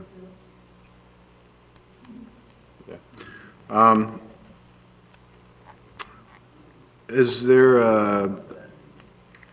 sorry about this. You know, one thing I will say, you know, is our property taxes will never go over 2 mils. We can put it on a referendum, a charter referendum, which we tried earlier this year, failed miserably. We're not going to increase our property taxes. Yet our list of capital projects is far more ambitious than the revenue we bring in, especially in regards to undergrounding, which is a priority of this council. You know, we can pretend, you know, we can get outside revenue, grants, whatever. But to me, this is the only, probably one of the only feasible ways to generate the revenue necessary to complete some of these projects that we talk about all the time. You know, I say that with a great amount of trepidation because this is obviously a huge undertaking and a huge responsibility to the citizens of Destin. You know, and on the flip side, of course, that's a benefit, the revenue that this would generate for the city to be a better place to live.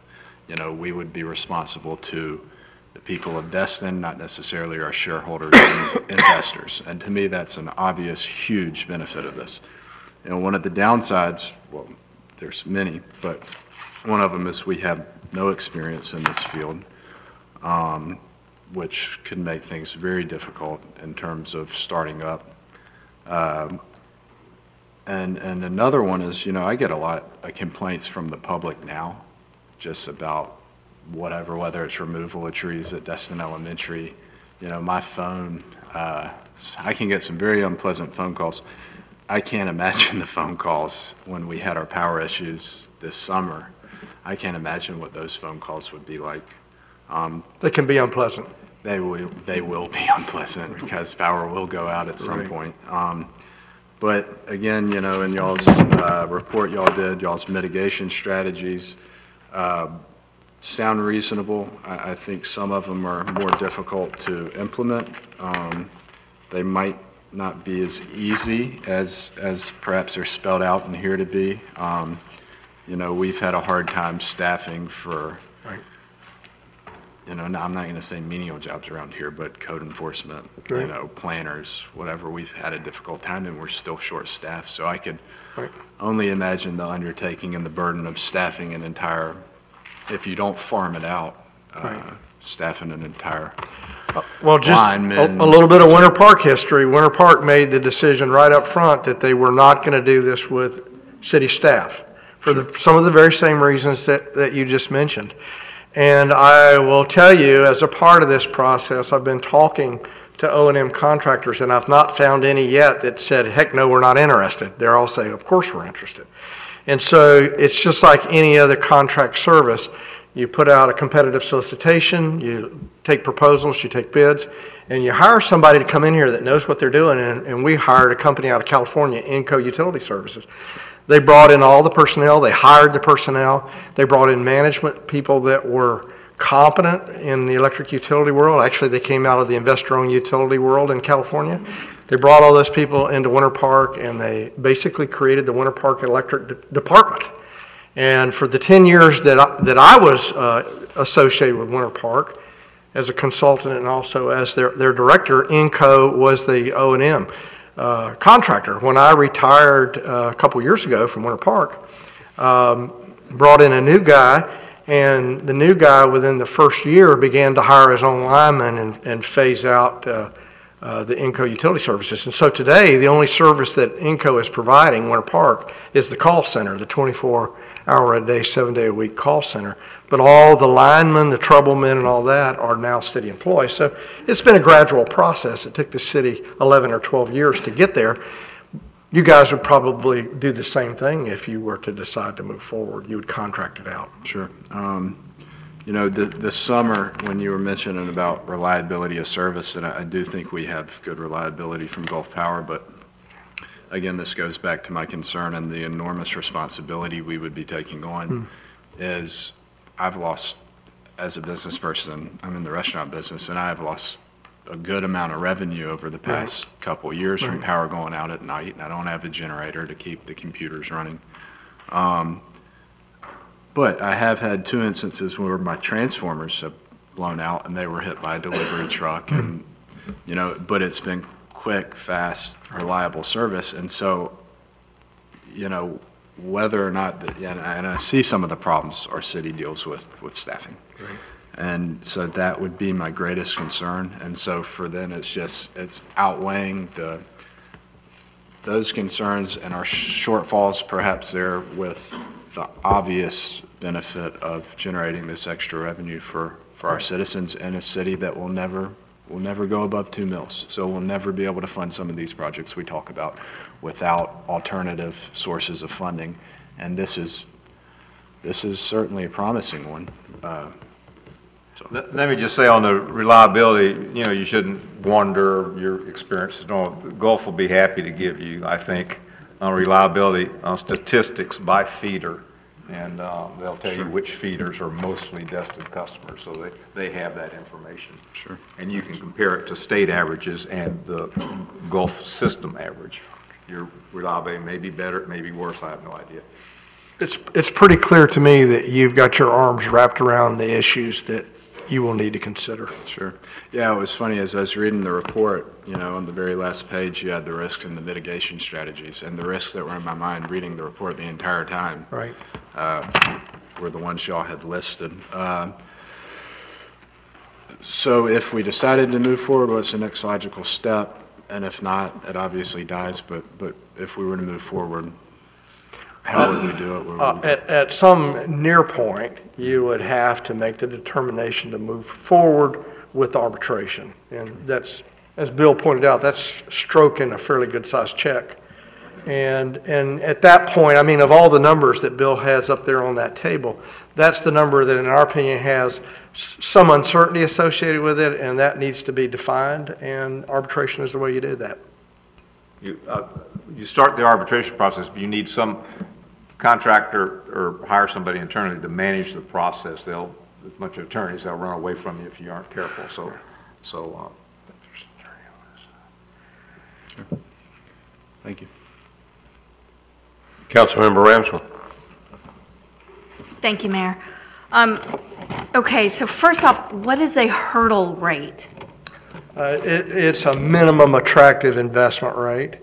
If you had some money you wanted to invest personally and you sort of made up your mind you wanted to try to get a 7% return on, that's kind of your personal hurdle rate, and you would evaluate all the options out there, and you probably wouldn't look at any unless they were over the 7%.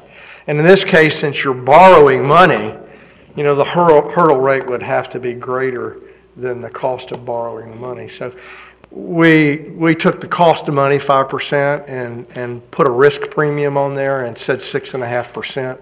If you can get north of 6.5%, that probably would be it, make it feasible. So it's the minimum acceptable return to you.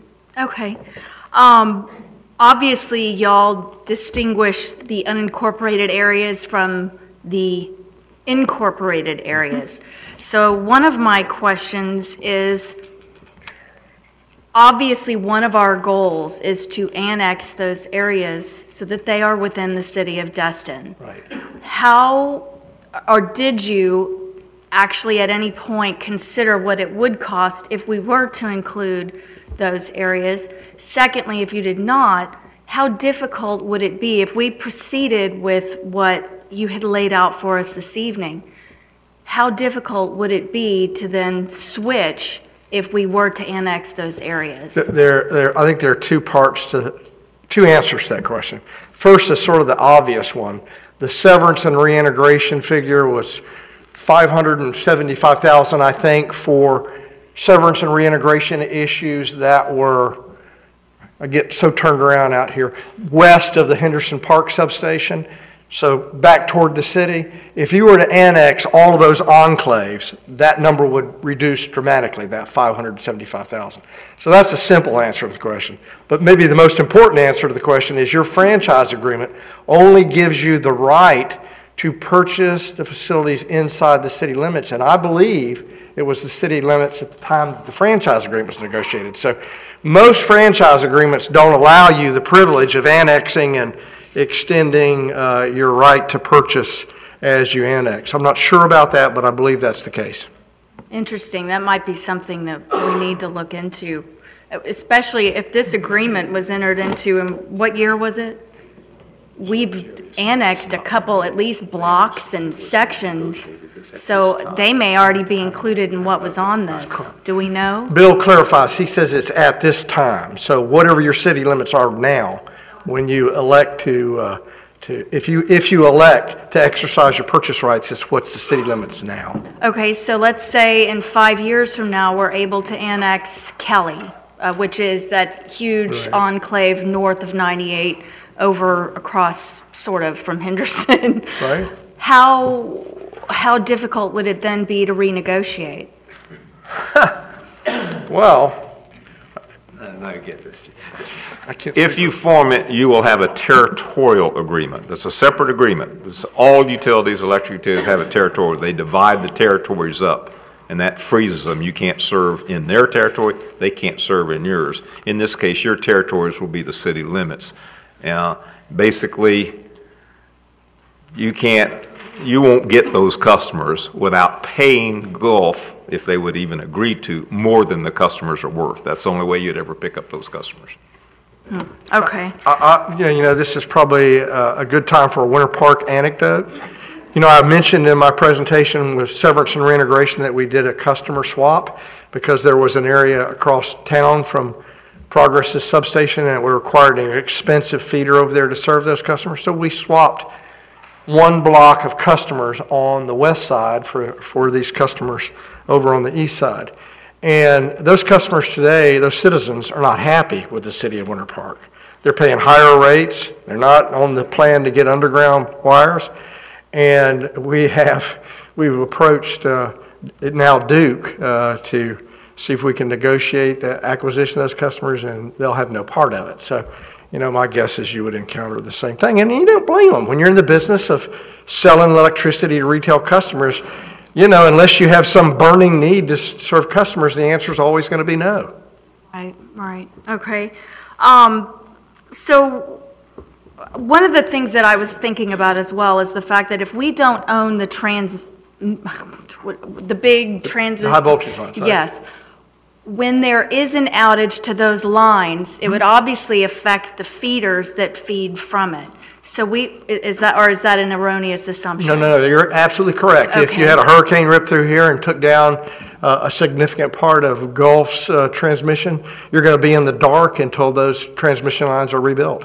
That's what I was getting at. And it wouldn't matter whether they were yours or theirs. It would be, it'd be the same deal. So we would have to rely on them Yes, to sir. still Yes, come ma'am, out we would. and Absolutely. restore the And service. they cannot operate their transmission system with adverse distinction against you. They have a criteria for restoring customers, and they would have to apply that criteria. Okay.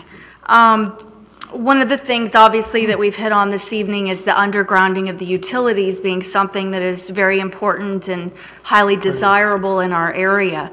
Of course, mentioning that we would do another overhead on the north side of 98 to keep expenses down bothers me. And when we're looking at numbers like this, I would almost want to include that additional 1.7 to underground it, because that would be contrary to what our ultimate vision is. And so with that being said, I do know that we have a 98 project going on that's going to be doing the road, the highway along in there, and I'm wondering if that's something that we could look into building into that improvement, were we to go in that direction. Do you have any insight into that? Well, if it's going to be a Gulf Power underground line, the lines that are down US 98 is what they consider a three-phase feeder, and they're going to require spare conduit and encasing that conduit in concrete. If you're going to do that, you're going to do it with open trenching. Doing it at the time that you do a highway project makes all the sense in the world. Save you some money. Right, so that might be something that we could consider moving forward with that 98 improvement. One thing that you had mentioned was the fact that the numbers that you gave us, the $51, it assumed that rates would stay the same. That's how we would ultimately end up with about $5 million a year as an estimate. And I guess you're looking confused. The 5139 that we use for wholesale power is inflated each year. So here is my question. If we look at the fact that I think you said that the Gulf cost is about $66.70, and you were looking at $51.39, that would gain Destin approximately 5.3 a year, assuming the rate stayed the same. And I guess you're going to find out quickly, I'm not a business person, and here's why. My thought of this is I'd like to reduce the rates for our folks. But if we reduce the rates, obviously we wouldn't be garnering the same 5.3. So typically when you have worked with cities, have they kept the same rates or have they reduced? Let me just say that I pointed out that delta because it's a significant driver, because it's basically year one type savings. I have in the pro forma, and I know it gets detailed, you can look at it, I show Gulf's rates and the city's rates coming closer together. In other words, I have not assumed that the depressed bulk power supply market will remain depressed for an indefinite period of time. I think I've used a reasonable escalation rate for what your price would be, and I've used a reasonable rate for what I think Gulf's price. Gulf is above market. I have assumed they will approach market, and in the report I develop a market price and have Gulf going to the market over time. So I think I've handled that pretty well. I haven't locked in this savings. I think the number, to answer your question, if you look at the bottom line of the pro forma, the numbers that Jerry mentioned, the 6 and 7 million, that's what y'all have left over. You can use it for general fund, you can use it for undergrounding, you can use it at lower rates, you can use it whatever. But that's y'all's decision if y'all elect. Certainly. Well, historically speaking, the companies that are the cities that you've looked at that have taken on their own utility, have they remained at the same rate that existed with the prior provider, or in any case, have they reduced the rate to benefit the customer? I can speak with certainty on Winter Park in that regard. City of Winter Park has never reduced its rates since the acquisition. But the reason that they're currently 8% below Duke's rates now is Duke has continuously increased their rates, and the city has held the line at lower rate levels. And as a city, you have the ability to do things like that. You know, there are trade-offs. Do we want to lower rates? Do we want to increase rates? Do we want more undergrounding? Do we want to have less undergrounding? The citizens of this community, through you guys, can make those priority decisions. Certainly. So if we're looking at the same set of numbers where you're projecting approximately $5.3 million a year to Destin, My next question then goes to some of what Councilman Morgan discussed, and that is in terms of, we have to look at, now we have to come up with potentially office space, service representatives, billing agents, maintenance of the lines, repair of the lines, that sort of a thing. And all that will bite into that $5.3 million, right? Wrong. So really, you're including everything, office space. Now, which category does that fall under? If you look under the pro forma, go under operation O&M and capital. That includes all I forget what line that's probably 16 and 17. That includes all the costs, including allowance for y'all to rent offices and stuff like that. Well, that's even better than I thought. Because here I am seeing 5.3 dwindle down. No, that's just, I tried to treat it, it's all these costs that come in, like we've tried to include everyone we can think of. Well, that's fantastic news, because I know we before had, I believe our code enforcement or someone in code enforcement division was handling billing for another utility at one point, and that did not go well. So I know we would certainly need to look at different opportunities, and I like the fact that you suggested, if it wasn't one of you all, then one of my fellow councilmen up here said outsourcing. Right. So I think that's certainly something we should look at. But I believe that's all of my questions for now. Thank you all so much for the very thorough report. It was very informative. And I'm not sure where I even heard this, but maybe our attorney can help me on it. Isn't there a provision in the state regulations that we cannot change the rates for the first 2 years if we did assume that? We can adjust them immediately. You can adjust your rates anytime you want to. City of Winter Park made a political decision to guarantee the citizens of Winter Park they would keep the rates the same for 5 years, but that was a political decision. There's no state law that says you have to keep the rates the same for any period of time.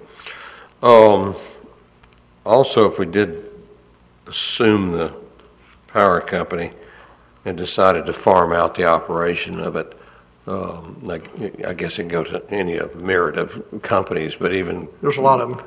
But even Gulf Power can also bid absolutely. on it. Anyone can bid on it, including Gulf Power. Right. Okay. But we would have the right, if they won that bid, then we'd have the right to set, say, the standards for underground utility. Yes, sir. Absolutely. And you'd be the owner. Do it. Okay. Any further? Wait, I'm sorry. Councilmember Morgan. You've mentioned referendums a couple times. Right. And Winter Park went to a referendum. Mm-hmm. And was that a citizen circulated petition? I mean, there's different reasons to have a referendum. The Winter Park's decision to have a referendum is kind of weird. They had this very contentious acquisition of a golf course a number of years ago. And they did a charter revision that basically said that anytime you borrow money to buy land, then you must have a referendum.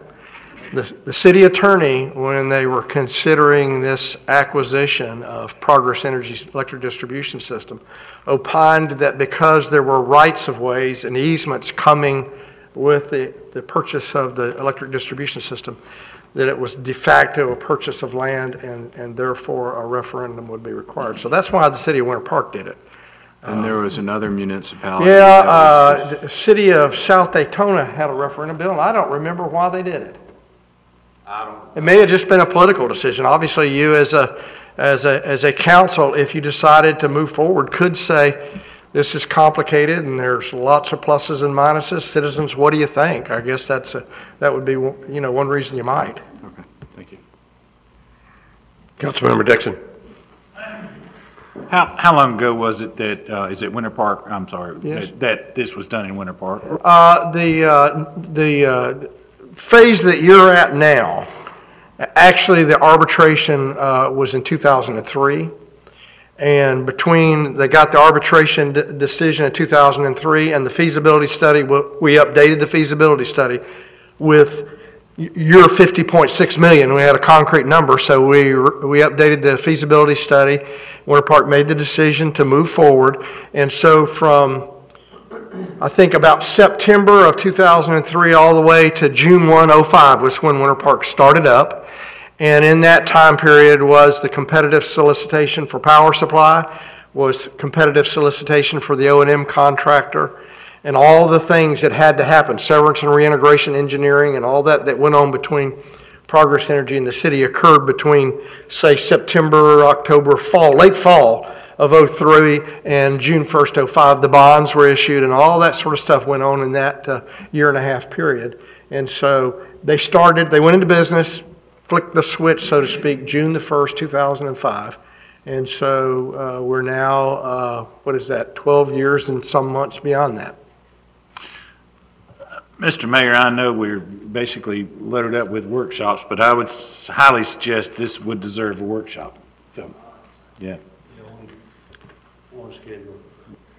Ms. Lejeune, you want to vote on that, or does it sound like a consensus? I think you had intended on having a workshop yourself. I act at the council's will. If you want a workshop, I'll put together a workshop. Put it together. Any objections? Any further discussion on the workshop? Councilmember Destin. I'll just say. Any further questions or comments? Mr. Foreman? Quick. But what's come to mind is the fact that we've discussed the possibility of having a stormwater utility. To have a stormwater utility, you have to somewhat have some of the features of an electric utility. You've got to be able to do some of the same things in a different vein. So if we're going to go the route one way or the other at some point in time, then that should be something we ought to look at too, because we desperately need the stormwater feature. Okay, I don't believe there's anything else to discuss. No further questions, no resolution. We'll have the workshop. Thank you all very much for your time and efforts. And again, I want to convey to Gulf Power that there's not serious criticism. It's just planning for the future and taking a look at this. In no way have we been hit with many of the complaints or problems that other cities may have. Your rates may be a little high, but other than that, there's not any complaints. Thank y'all.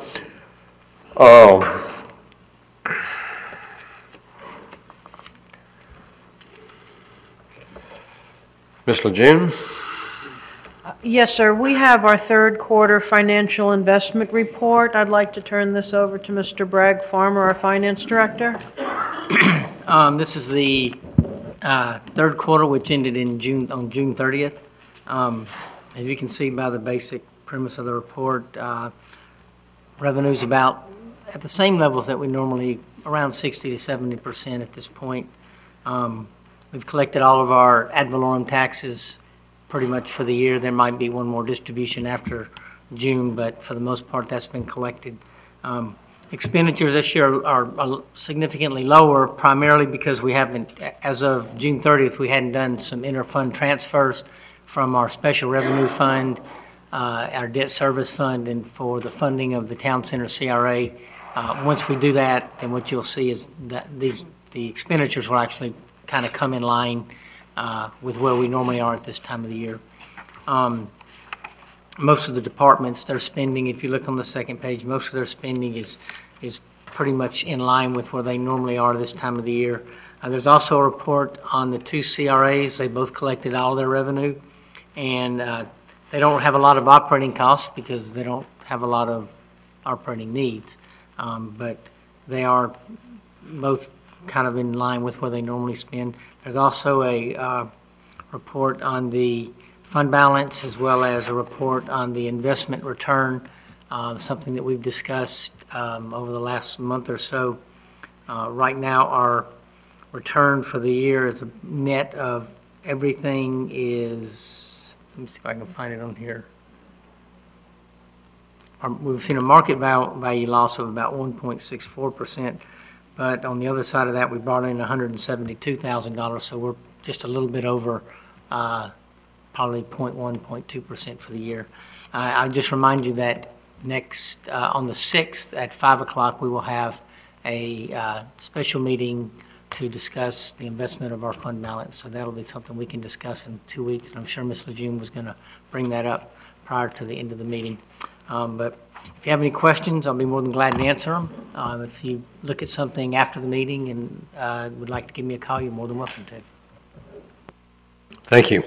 Questions, discussion by council? Ms. Lejeune?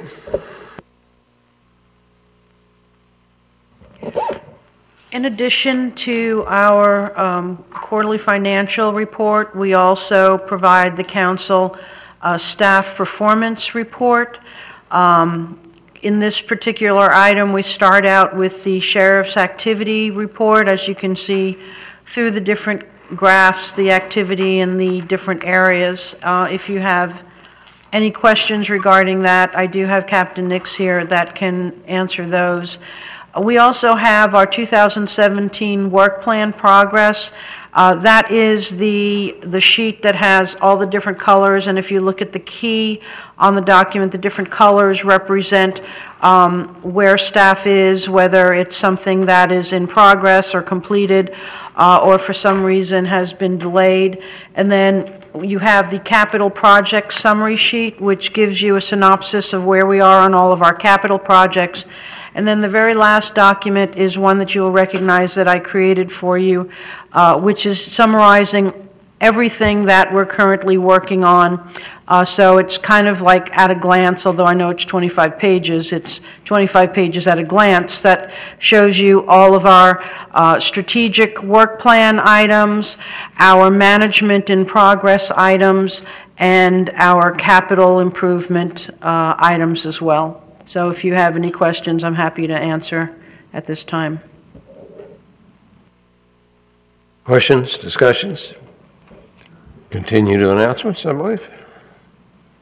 Yes, sir. The first announcement that I have is for the 2017 International Coastal Cleanup. This partnership between the CBA, the Bay Alliance, Choctawhatchee Bay Alliance, and the City of Destin. We will be at Noriega Point on September 16th, which is a Saturday, from 9 a.m. to 11 a.m. T-shirts will be provided to participants. They also have gloves and those little grabbers and garbage bags. I did learn from last year that if you have your own grabber and a bucket or pail, it works better than the garbage bags because garbage bags get caught in the wind. So anyway, we'll be some staff will be there. I will be there on September 16th, and we look forward to anyone else that can come out and help us do the International Coastal Cleanup. And then the other one is, as Mr. Farmer had said, on September 6th, which is our next regular council meeting, rather than September 4th, because we have the holiday and then we're competing with the county commission having their budget hearing meeting. So our next meeting will be September 6th. It's a Wednesday. We will have our first budget hearing, but at 5 o'clock that evening, the council will be having a special meeting to talk about the city investments. We'll be bringing Raymond James back. Council hopefully has had an opportunity to review the documents, and then council will be able to work directly with Raymond James from 5 to 6 p.m. And then at 6 p.m. we'll start the council meeting and first budget hearing. And that's all, sir. Thank you. Thank you. Comment? Councilmember Ramsell? Thanks. It was actually on the prior item. I had a question for Captain Nix. I was just looking at the trends, and we have some really good declines, but there seems to be an increase in property crime, and I'm just wondering if y'all have been able to attribute that to anything in particular or have any thoughts on that? Unlocked vehicles. Everybody leaves their vehicles unlocked. And is that so more people are leaving their vehicles unlocked now than they were 5 years ago? Yes, ma'am, and when the kids are out of school, they go through unlocked cars. And when they go through unlocked cars, they go through an entire neighborhood. So it makes the property crimes go up. And then the next month, when they go back to school, they go back down. Thanks. That was my only question.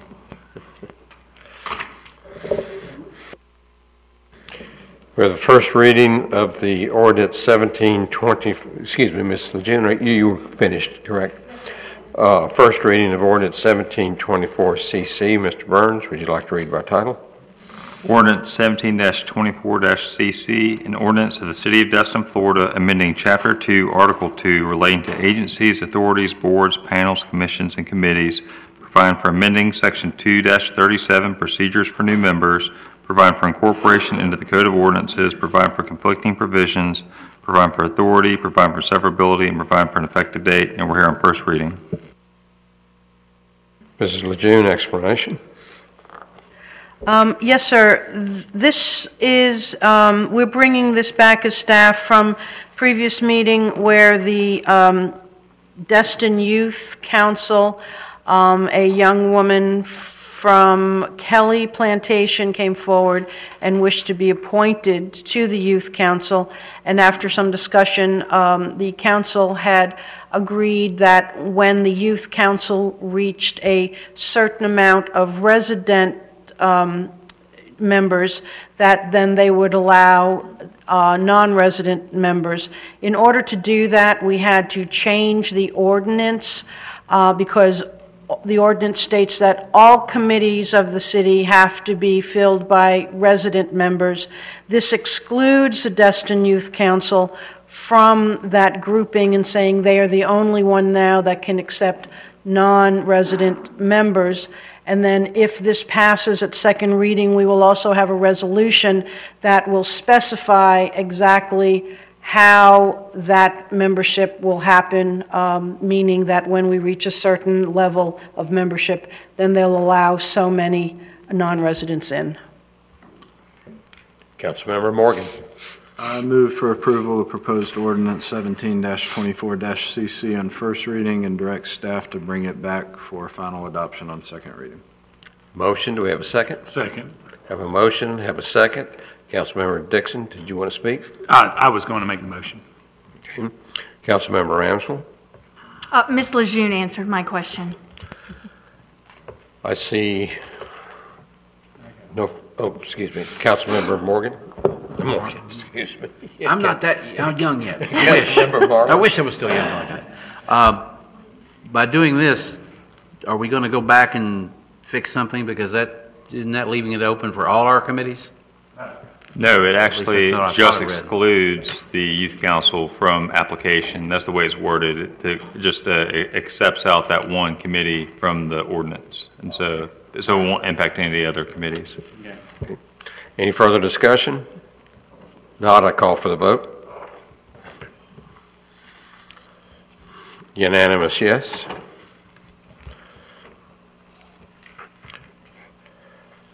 Next item is a public hearing. It's a second reading of ordinance 1712CC. Mr. Burns, would you like to read by title?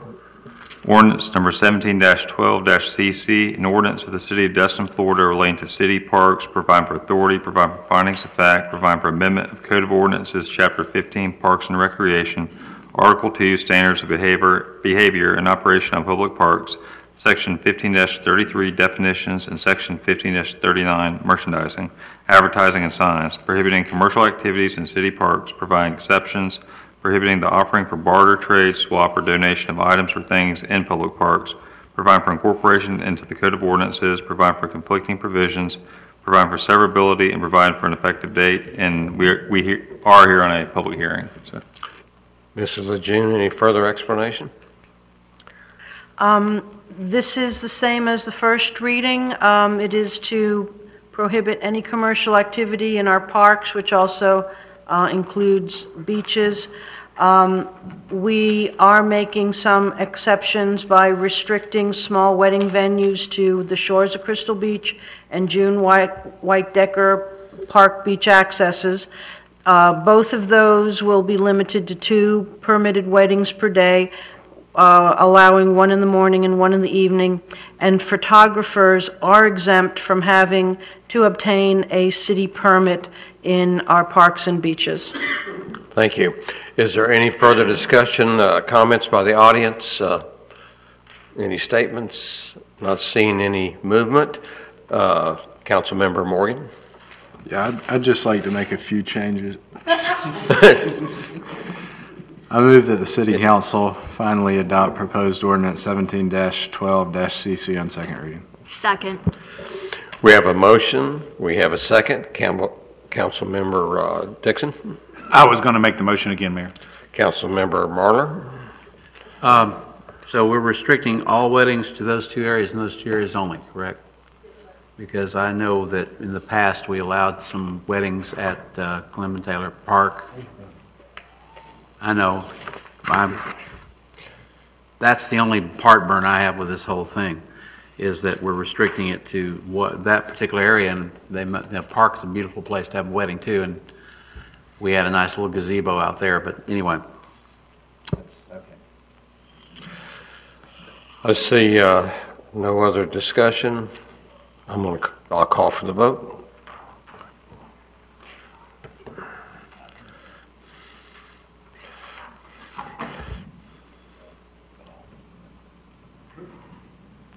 Hey, that's cool. That's weird. And Councilmember Ramsell, I'm not showing yours locked.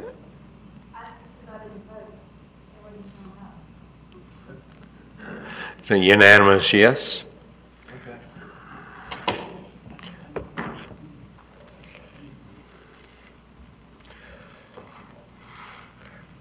We've already addressed the consent agenda, so I move to the comments by council members. And Councilmember Ramsell, will you start us off? Sure. We've had quite a lot of news, good news in the last, I guess, few weeks here in Destin. First is that the pool is now officially open.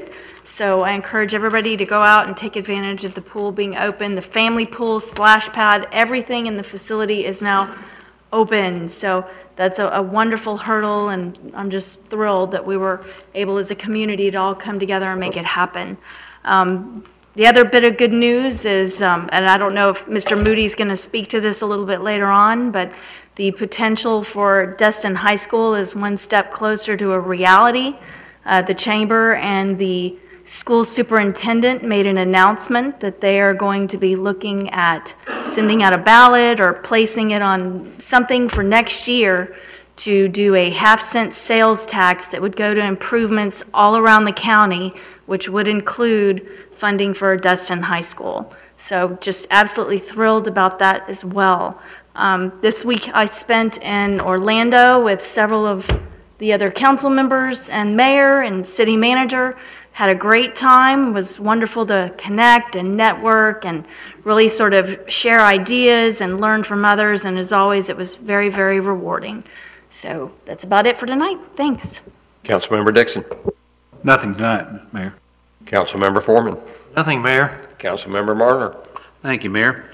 Under my title was the proposed amendments to the Destin Cemetery regulations. You heard from two citizens who had contacted me and several more, but they could not make it tonight. A little quick back history, just so that people understand where we're coming from. In the late 60s, early 70s, when Destin was still under county rule, and we used what we called the Community Center Board to make our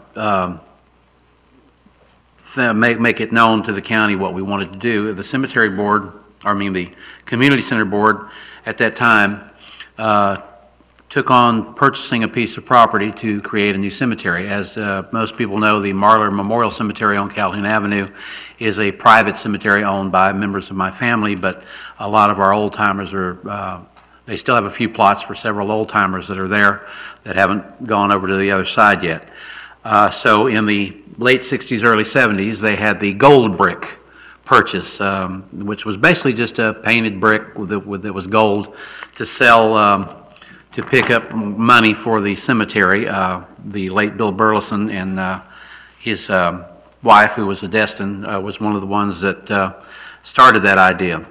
So in about early 72, I believe the cemetery first took light and had its first guest, we'll call it, including one of my dad's brother in 1972 as one of the first 6 that were put in that cemetery. Over the years, what had happened is the people who had donated lots of amount of money decided that they wanted to go ahead and put monuments up and not just flat stone, which was the original idea for that cemetery also, mostly because of the soft sand that it originally was built on.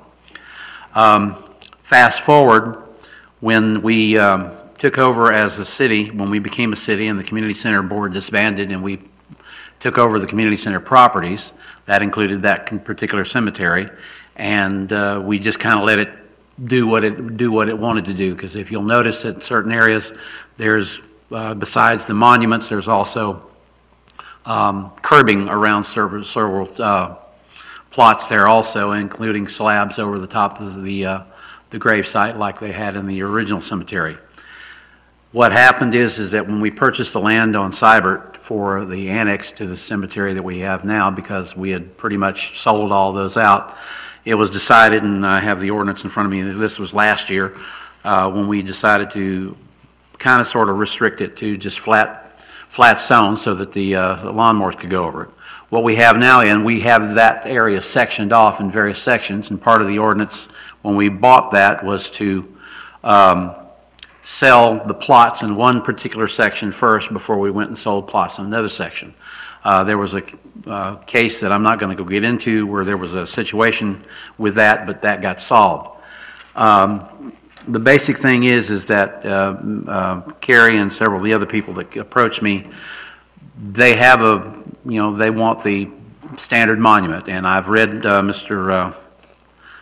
Johnson's report, and I understand the situation, but I'm hoping that the council will look favorably upon amending the ordinance to allow several of, a section that can be determined by us, by the staff, as a area where we can add monuments instead of just the flat slabs. So that's pretty much what I'm asking tonight, is if I can get the council support, and I'll make a motion to amend the ordinance if that's what we need to do.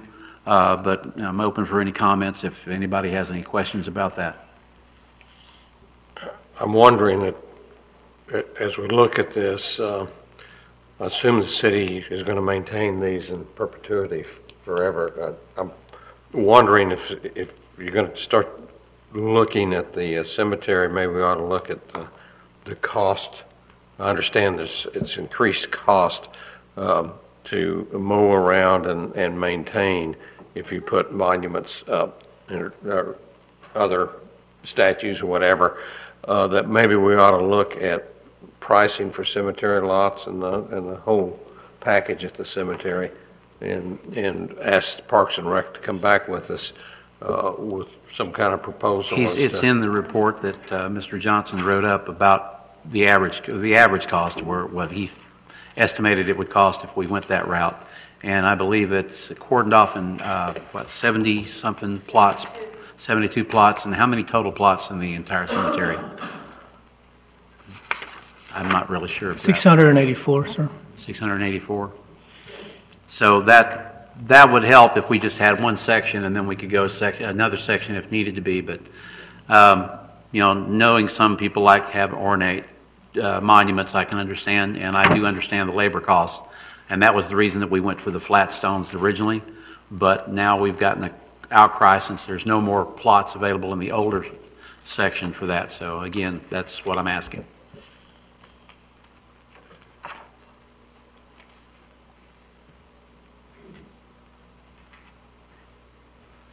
Okay. And you made that as a motion, am I correct?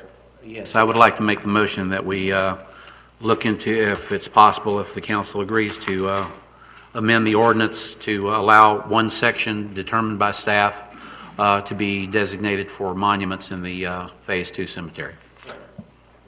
Have a motion, have a second. Councilmember Dixon.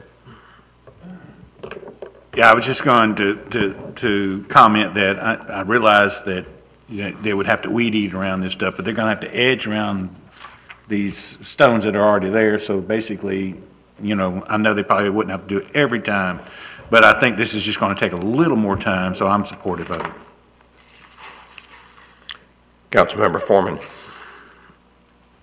Thank you, Mayor. I guess my question was, I support the motion as made, and be willing to listen to what comes back. Are any of those plots, and maybe you said so already sold and are under some sort of an agreement with the purchaser?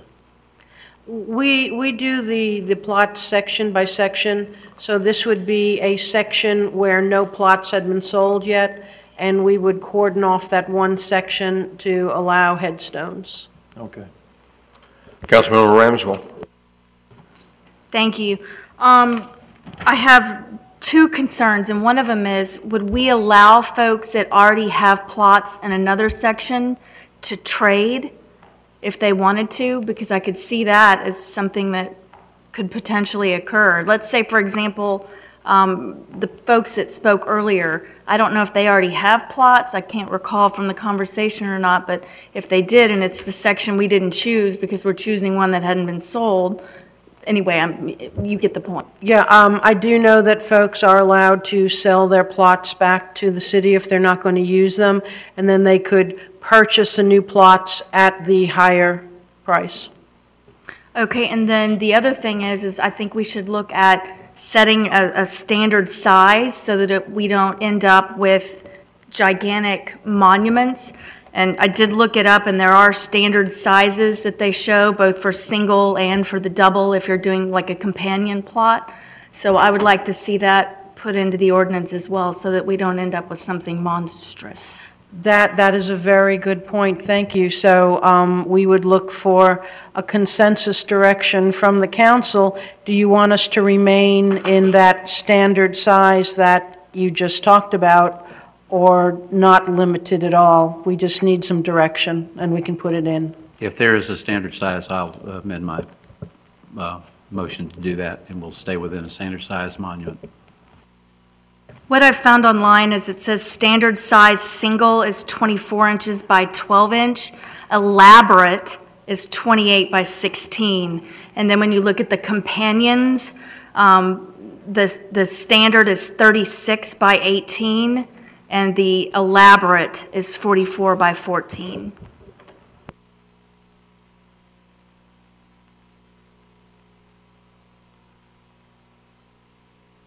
Councilmember Dixon. I don't know about the standard part of this, and the reason I say that is, and I'm certainly not trying to muddy this up, but have a standard section, and then you want to put some sort of a war memorial, something on that. So, I don't really know,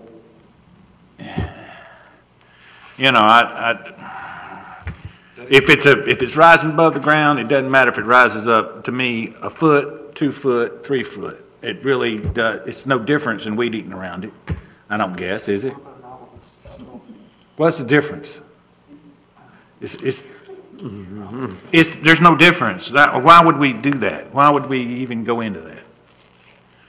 I'm just saying, if we're trying to make it uniform, I can understand it, but if it's just to restrict the size of stone that they want to put there, if they stay within their boundaries, I really don't see the issue, It was just a standard I saw when I was looking into cemetery plots and different languages. Can't get outside their boundaries.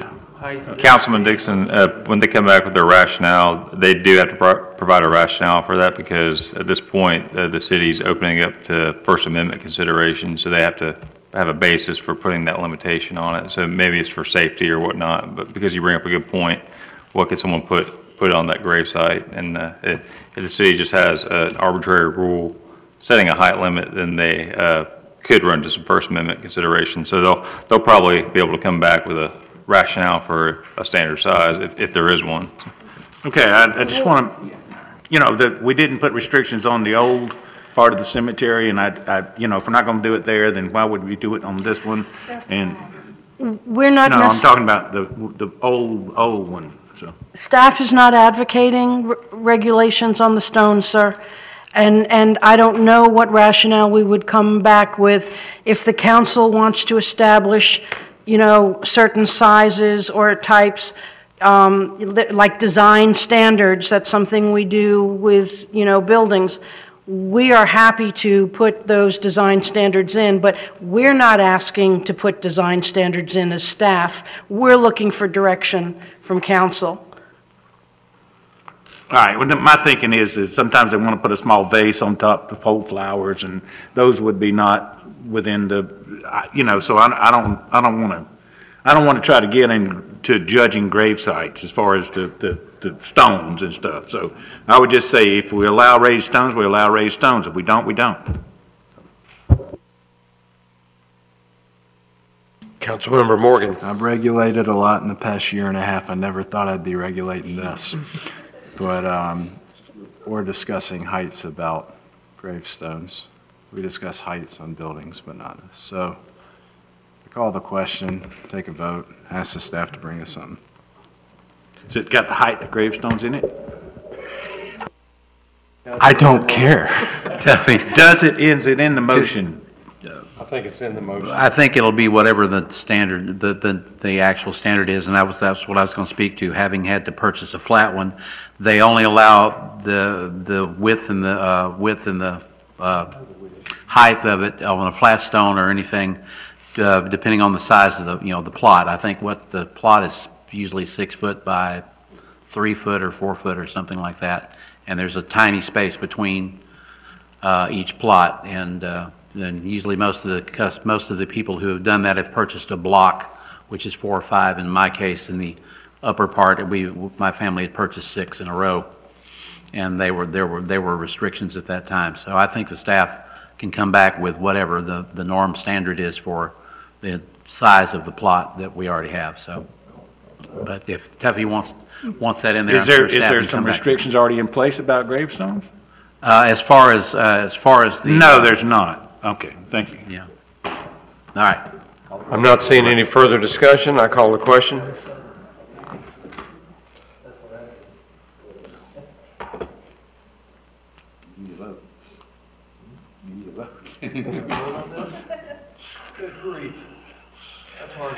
Unanimous, yes.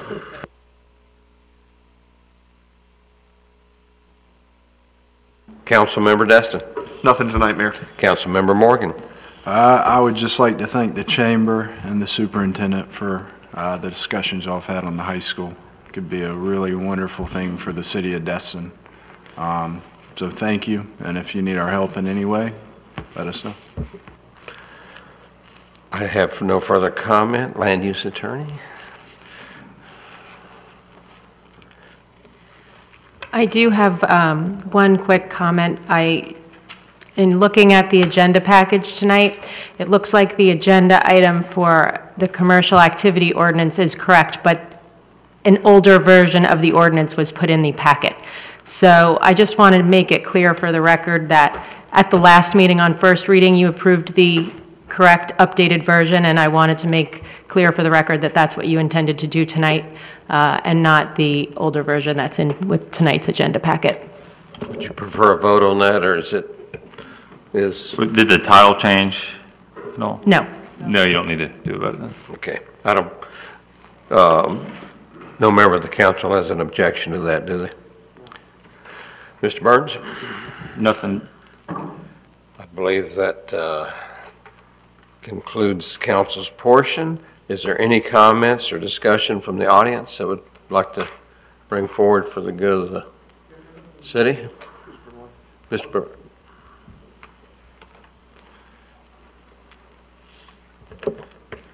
All right, Councilman, we appreciate that. City staff as well. Very interested night. Appreciate WHH going through that study there and all the things that we learned. You know, first of all, I want to say we greatly appreciate our relationship with the city, with the council, and all the work that's been done thus far. You know, Gulf Power has been around for 90 years, and I've been with Gulf Power for 30 years. Hired on to the line crew and done customer service, marketing, engineering, and had all those different exposures. So with that being said, we've established a lot of good relationships over time. You know, I'd like to think we have a good relationship with council and with staff and a lot of folks in the city. work with the chamber folks and Kiwanis and the schools and, a lot of boards that influence the success of Destin. So it's been a long relationship, and it's really been good. Of course, we are a utility, and, what we do is generate electricity to serve our customers. So the franchise agreement is a big deal. But, three things we look at are cost, customer service, and reliability. Our costs, we're doing everything we can to maintain our costs, keep our costs low as a utility. Of course, there's pressures against that price that we won't go into. But customer service, we're rated high and upper quartile type ratings by J.D. Powers and Associates. But reliability is a big deal. We take that very, very seriously. We're monitoring those numbers on a daily basis on what we do. With reliability, you're looking at, a storm-hardened system. You're looking at, we have many protection devices on our equipment, a lot of automation, so it's a very smart system. So the franchise agreement is what the franchise agreement is. Now, the last one you signed, obviously this one was 30 years, but, it doesn't have to be 30 years on a new agreement. It could be 10 years, could be 15 years, could be 20 years, whatever we agree upon. So there's no pressure. So we went ahead and gave the additional 2 year for an extension. The big things we're looking at are lighting, undergrounding is obviously a big thing. And we're willing to work with the city in those regards for undergrounding, and coming up with ways to obviously make that number more favorable. So, it's a lot of moving parts to underground, but at the end of the day, if that's, what the people want, then, that's something that we can work towards making happen. So it takes time, we'll work together on that. Here again, like I said, the terms on the franchise agreement can be changed, and that's when you come together and negotiate and discuss all those things. But we appreciate the relationship, and thank you for your time, and look forward to working with the city of Destin in the future. Thank you. I have a question. Yes. If we were to do, I know we've talked about a workshop just in general and discussing the feasibility of potentially buying the utility. Have we thought about having a workshop or some special meeting or something to discuss potentially negotiating with Gulf Power? Council voted to have Carice and I meet with Gulf Power, and that meeting's scheduled for next week. It's scheduled for the 31st. 31st, to bring a long list of items that's of council concern. If you'd prefer to do that as a group in a workshop, could be done, but we're starting that process next week, and can probably narrow it down some, so might reduce the amount of time council would need. But I have a feeling at some point, yes, we'll have to have a workshop. Excellent, thank you. And we can talk about all those things, all the low-hanging fruit stuff, the things that but, you don't have to privatize Northern Underground. You don't have to privatize to address lighting. All those things can be done outside of privatization. You have to own the system of Northern Underground. Now, with that being said, if you don't privatize and we still own the system, then you're going to get some credits for the overhead portion that we decide to, negotiate with you guys on. So there are some credits that you can receive if Gulf Power still owns the utilities that you won't receive if you privatize. So those are all those things we can discuss at the right time. Excellent. Okay. Thank you, and All thanks right. for your cooperation Appreciate it. during all of this. Sure thing. We appreciate your You got it. cooperation and your attitude. All right. Thank you for your And time. volunteering to be the first employee of our new utility. That was great. Easy now.